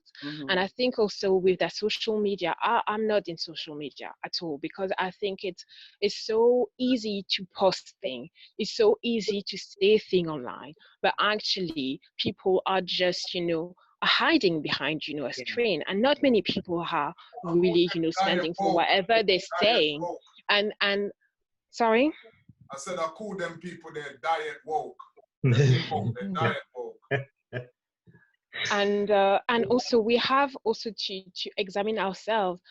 Obviously there is, you know, racism, but also you have a lot of behavior that leads towards it as well. I'm not saying that, you know, whatever they're doing right now is right, but we also have, you know, to look, for example, okay, it's another example, but that guy, you know, in USA, or what, for example, the O.J. Simpson, you know, trial, the guy just plead the card of like, it just said, well, you know, you are accusing me of killing my wife because I'm black. You have a lot of people now that's using, you know, the suffering of black people for their own, you know, justice, for their own greed. Look, another example, that guy called Jussie Smollett or whatever, what he did, that's just so wrong. That's just so wrong. And I know a lot of, you have people that just, you know, they're very complacent with the image, and they kind of somehow like it and say, well, you know, we've been victim, we're going to stay there. And no, you want something, just go get it and try again and again and again. And it's just, you know, going step by step that things will start changing. And also education, so you can receive the education and just be discerning of the things that you have been told about, and doing your own research. And you know, it's a good thing that we have internet, and we have, you know, those libraries that you can go and, you know, and just, you know, feeding your mind and understanding. And when I say feeding your mind, you also have, you know, to be careful about the choices of book you reading. It's not because a writing, you know, is in the form of a book that is, you know, a proposal, you know, for you to just say, oh, well, you know, it's good. No, you have to be discerning. And yes, that's what I wanted to say. Yeah, I agree with that. I agree with that as well. Even what you said about the book. And today, me and Tamara was talking as well. Was talking about well, before I even say that, actually, even what you were saying about the book thing, I'd say that what I remember this quote I learned, and it says, you got to learn to eat the meat and spit out the bones. And it's like taking what's actually good for you and the stuff that's not good for you, you spit it out. But even today, though, me and Tamara was talking, she said she saw, I think, a post online where someone was saying, if you don't know the title of the book and the name of the author, then you're not actually doing anything. You're not actually researching and studying. You're not actually taking anything. And what I take from that is you need to be careful of the books you're reading as well, because you can be, a man could be saying, giving you, for example, wedding advice in a book, but he's the same man that support Hitler or something like that. Do you know what I mean? So I think it's important that we do look into the people where the books that we're buying, like look into the people then that are actually writing the books, and also like she said, have discernment on what books actually beneficial, what's actually helping, because you don't want, there's certain negativity that we don't want to portray, that we don't want to give off as well, that they will then use as an excuse to brutalize us more. And I think you got to be careful what you read, because that will feed into your psyche, and you start to take on certain mentality based on certain things. So you got to know what you're reading as well out there as well. Yeah, things done. Yeah, just to drop in still. A lot of points got raised, and I should have wrote down some notes, but one of them was the legal thing. There's directories that are kind of being set up now here and about, where people are talking about their businesses, black owned this, black owned that, and I think that's quite key in terms of pinning down who does what. You know what I'm saying? So at least, I mean, me right now, the only black lawyers I can tell you about are people in my family or close friends who might be in the field. You know what I'm saying? I can't tell you anyone outside of my circle. You know what I'm saying? But if the directory is there, I can say, all right, well, so-and-so specializes in criminal or civil or family disputes, whatever. So I think the more directories there are, and the more that those directories are linked, then it's going to be easier to access what we need. You know what I'm saying? Groups like this that you've put together now, again, very key, because if you can have groups like this where people are raising points that are very valid, coming up with solutions, coming up with experiences that they can bring to the table, and then from there, like, we can compile notes, and then from there, even tapping into another group and what they're saying and having a meet up with what they're saying. All right, cool. Now expanding that communication network. Yeah. So from there, I mean, that can be business, because business is one of the biggest problems that we're actually facing, because we have nothing like in a coagulated sense. Obviously, we have family business or whatnot here, there, and everywhere. Not a lot, not as much as we should have, and not a lot that's getting passed down. That's a big problem, because we're always dependent on their system that leaves us at their mercy. If we've got our own money floating about, you see the way the Jews operate, yeah, their money's going around their community and it don't leave. Yeah. Ours, we spend it once and it's gone. Yeah, that makes us. And on top of that, I know it sounds cliche, but it's the reality. We don't spend our money in our own communities. We spend it on the other man them things and buy all of them things. Yeah, stupidness. And the sickening part about that is that we know who originate things. Yeah, when it comes to making stuff, inventing stuff, style, any sort of sector, science, like nothing's new that ain't come out of Africa. You know what I'm saying? Nothing's new. That's why I say that everything is intentional.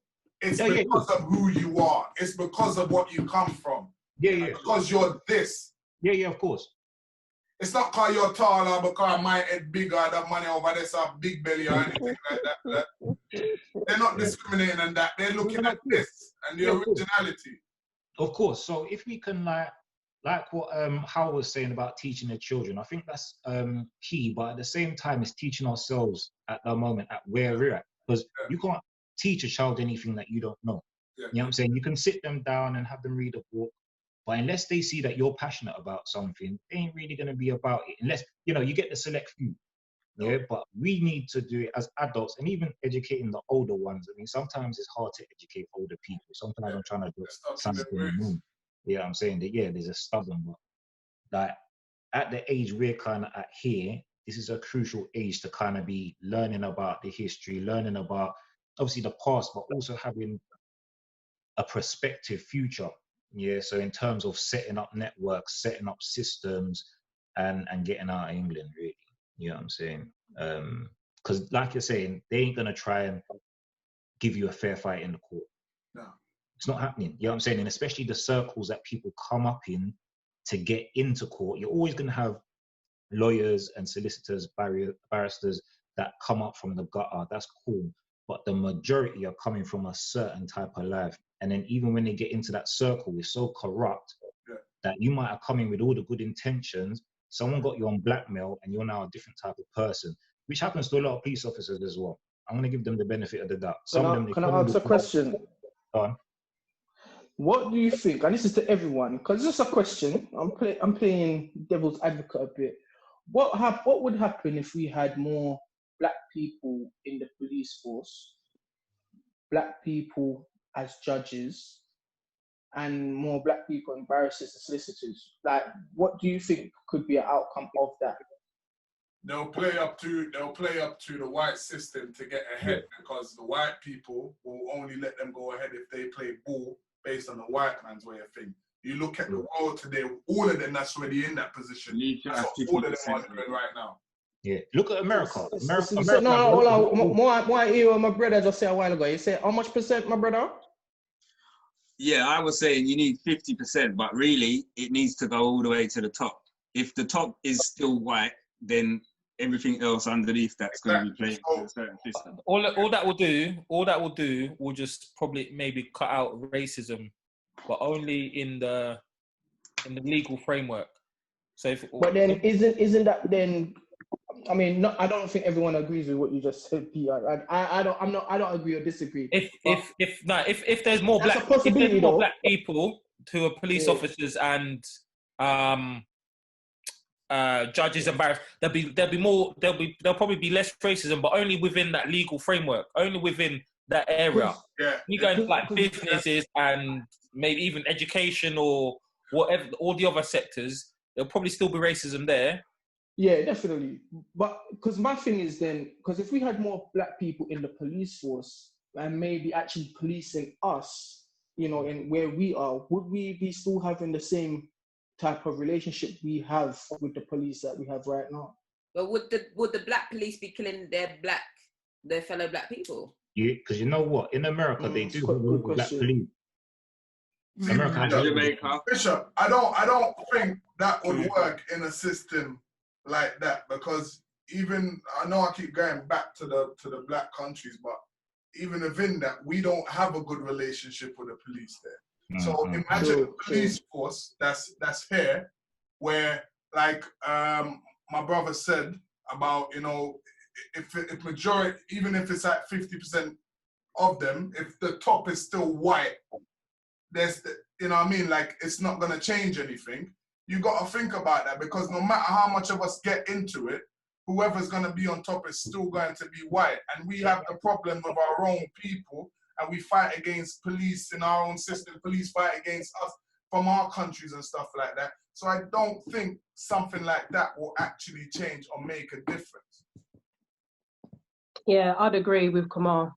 And I think, to be honest with you, it's not even so much who's at the top of the police force, the FBI, the judges, the law, you know, the legal system. It's not so much about the race of those people. It's about those people's hearts. Do they really want justice? Do you know what I mean? You got white people out there, you know what, they're not racist. They do care, and they will make sure the top judge, the top barrister will make sure that the outcome of the court case is the one that goes according to all the evidence and everything, regardless of what color they are, whatever, yeah? But unfortunately, a lot of people, they're corrupt. They'll get bribed.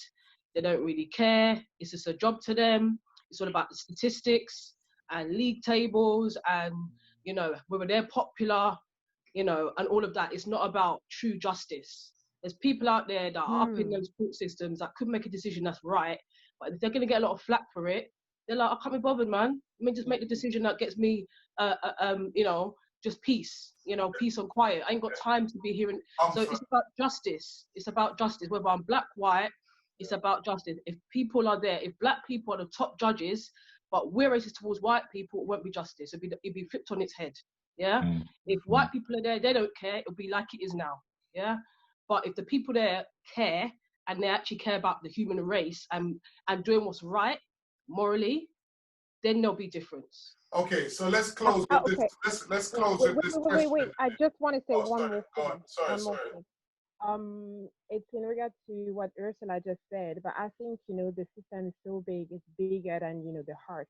You have people that are committed to, their work, but, according to, I would say, the leadership that are under, I would say that can, surely and mostly, influence, the behavior if you are not strong in your mind. And I'm just gonna give another example. If you look at, I've just been doing a lot of like reading and research about, America, but the war on drug. When you look at, how they've been, operating, the FBI, they've been taking the people, the same dealers, into their own corner and just moving these people around and killing, allowing the same drug dealers to kill, to take up territory for their own benefit. Yeah. So how this thing is, you can't even imagine. You can't even imagine it. They also in the same I would say mentality. They're starting to I think it's LSD, the drug. They've been buying it from Russia and then integrating the drug in America because they wanted to know if they could manipulate the mind of people.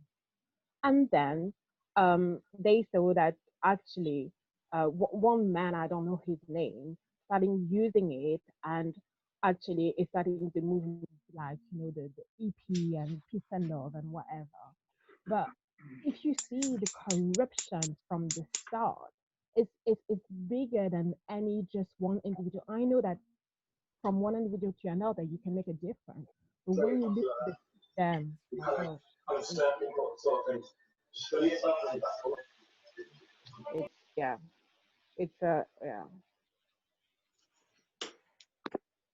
Can I just say one small thing? Like, you might call me a sellout or whatever. I'm black, I'm proud. But if I'm honest, I'm not pro-black. I am pro what is right. I'm pro what is right morally, no matter what color you are, because that's what it comes down to. If what was right happened in Minneapolis, George Floyd would be alive. You know what I mean? Unfortunately, the man was white that killed him and everything. But it's all about the morals of people and people's hearts being a certain way. Because right now the world is run by greed. It's run by pride. It's run by people just wanting to hate people, hatred in their hearts, all those wicked things. Do you know what I mean? Runs the world. Do you know what I mean? But if people's hearts are right, people love and care, it brings peace. So I'm pro what's right.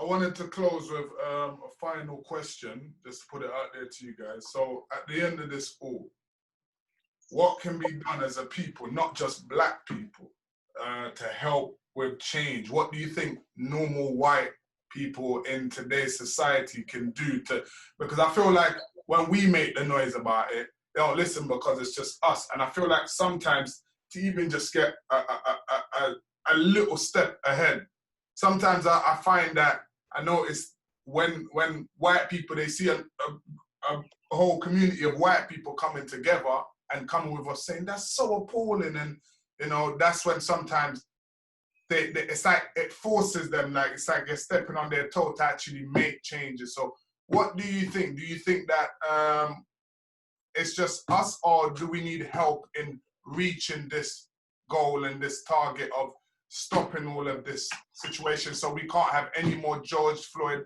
or anyone else that's been going through this situation? You, bro, hello?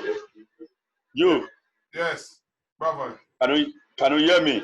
Yeah, man, can hear you clear. Yeah, sometimes I feel the media. Yeah. The media are those people who create most of the stuff happening in the world. Media is powerful. Yeah. Yeah, so sometimes the media, they are those people who create some kind of stuff. I don't know how to say it. But when we're talking about blacks, sometimes the media are part. Yeah, 100%. Yep. The media are part, 100%. 100%. It's not because sometimes. I think they're always in it, bro. I think they're always in it. Yep. There's never a time when it's all about spreading propaganda and all sorts of things to meet. Exactly. Exactly. That means those who are in control, because they're the ones controlling. Yo. All right, because Exactly. the news you hear here is different to the news the Chinese man is hearing in his this thing. That's exactly. why we cannot do news like that as well. Well, exactly. I think going back to your question, it's education is the first thing, man. We have to go back to what Calvin was saying about educating ourselves, so we know what to go out and teach others. Just like, you know, if we're in church, we have to know the Bible before we can go out and preach it to someone else. Do you know what I mean? So we need to know our history. We need to know what we want. We need to educate them from young. Educate our children. Educate them about our history. Educate them about why it is that they're 4 times as likely to be stopped and searched than anyone else. Just so what about the white people in the society as well? But and it's educating ourselves so we can then go out and teach the white people and educating the white people as well. Use this as an opportunity. This is all good. This whole, you know, black screens and blackout Tuesdays and that. But what are we gonna do with what are we gonna do with it? If we're gonna educate people and really show them the struggle of the black race or the struggle of the minority race, like, we need to use it. Don't just be putting up a hashtag for a Tuesday or for you know, for a week because you're bored and in quarantine. Come now. You all of these like the guy was saying, use the media now to come and put out material that educates people. Go to the exactly. That's what I'm saying. The media is supposed to educate people. You understand me, bro? The media is supposed to educate people. Yes, but they don't do that. But mainstream media are never going to do that, though. Yes, yeah, they're supposed to educate people. But it's not now. Let me chuck a little something in there, yeah? Let me chuck a little something in there, just quick off the back of that media thing. Like, it's only through your own media networks you're going to ever get the truth out there.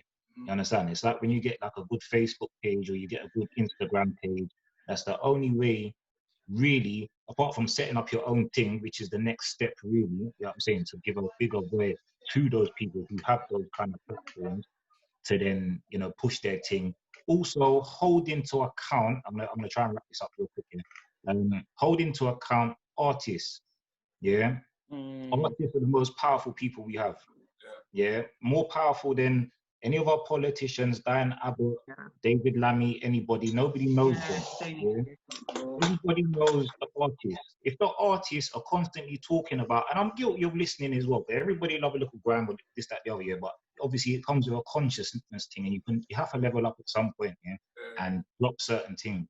If you're listening to people talking about kill nigga, kill, yeah, what is that doing to your psyche? You already know how certain type of music make you feel.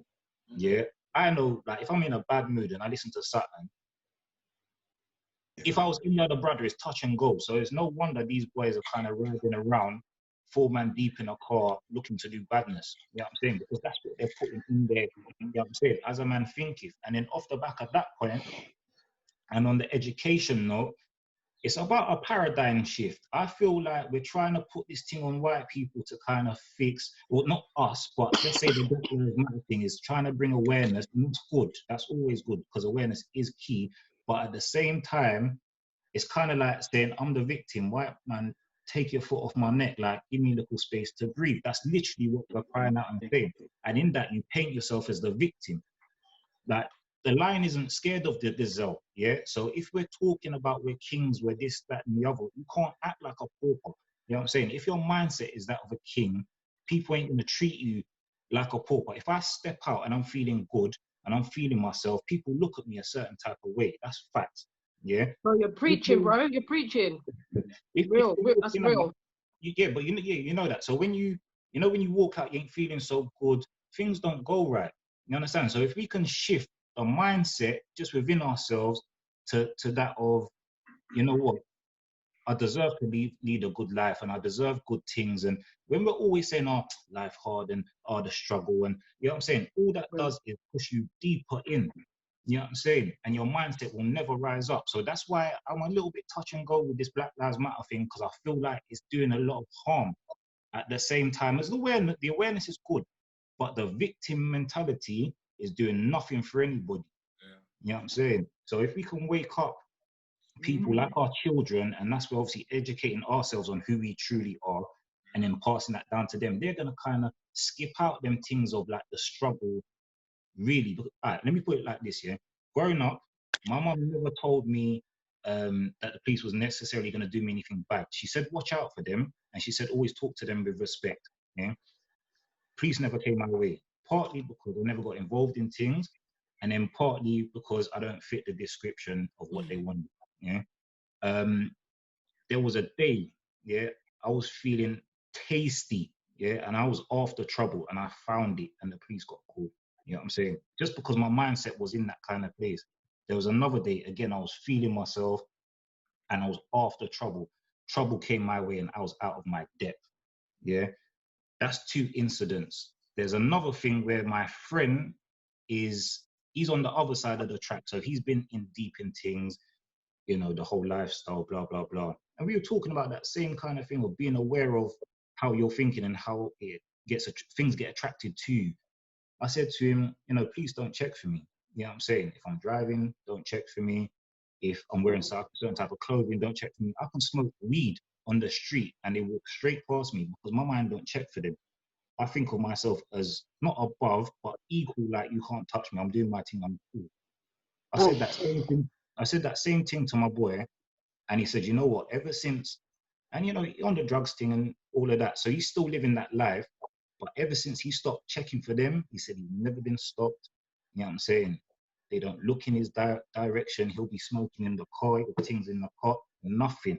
I'm not saying we need to lead that life and use it as an excuse, but it just shows you, like on that kind of law of attraction vibe, the way you're thinking is what's bringing things to you. So if you're thinking like a victim, it's the victim mentality. If you're thinking like, you know what, I'm a king up in here, or I do deserve to lead a good life, and the struggle don't come my way, we're going to be good.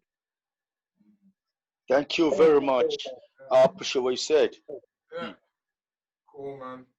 Well, guys, I think probably gonna call it a day. Black people, time for fight. Can't make room defeat, we know. Computerize we mind, I try take we soul them why end we existence. Burn them religion, burn politician, burn them division. All when them shoot we down, can't dead I just the flesh down. Transcending a dimension. Me there with me ancestors. To them coming to some shop. We stand strong. Yeah, we stand strong.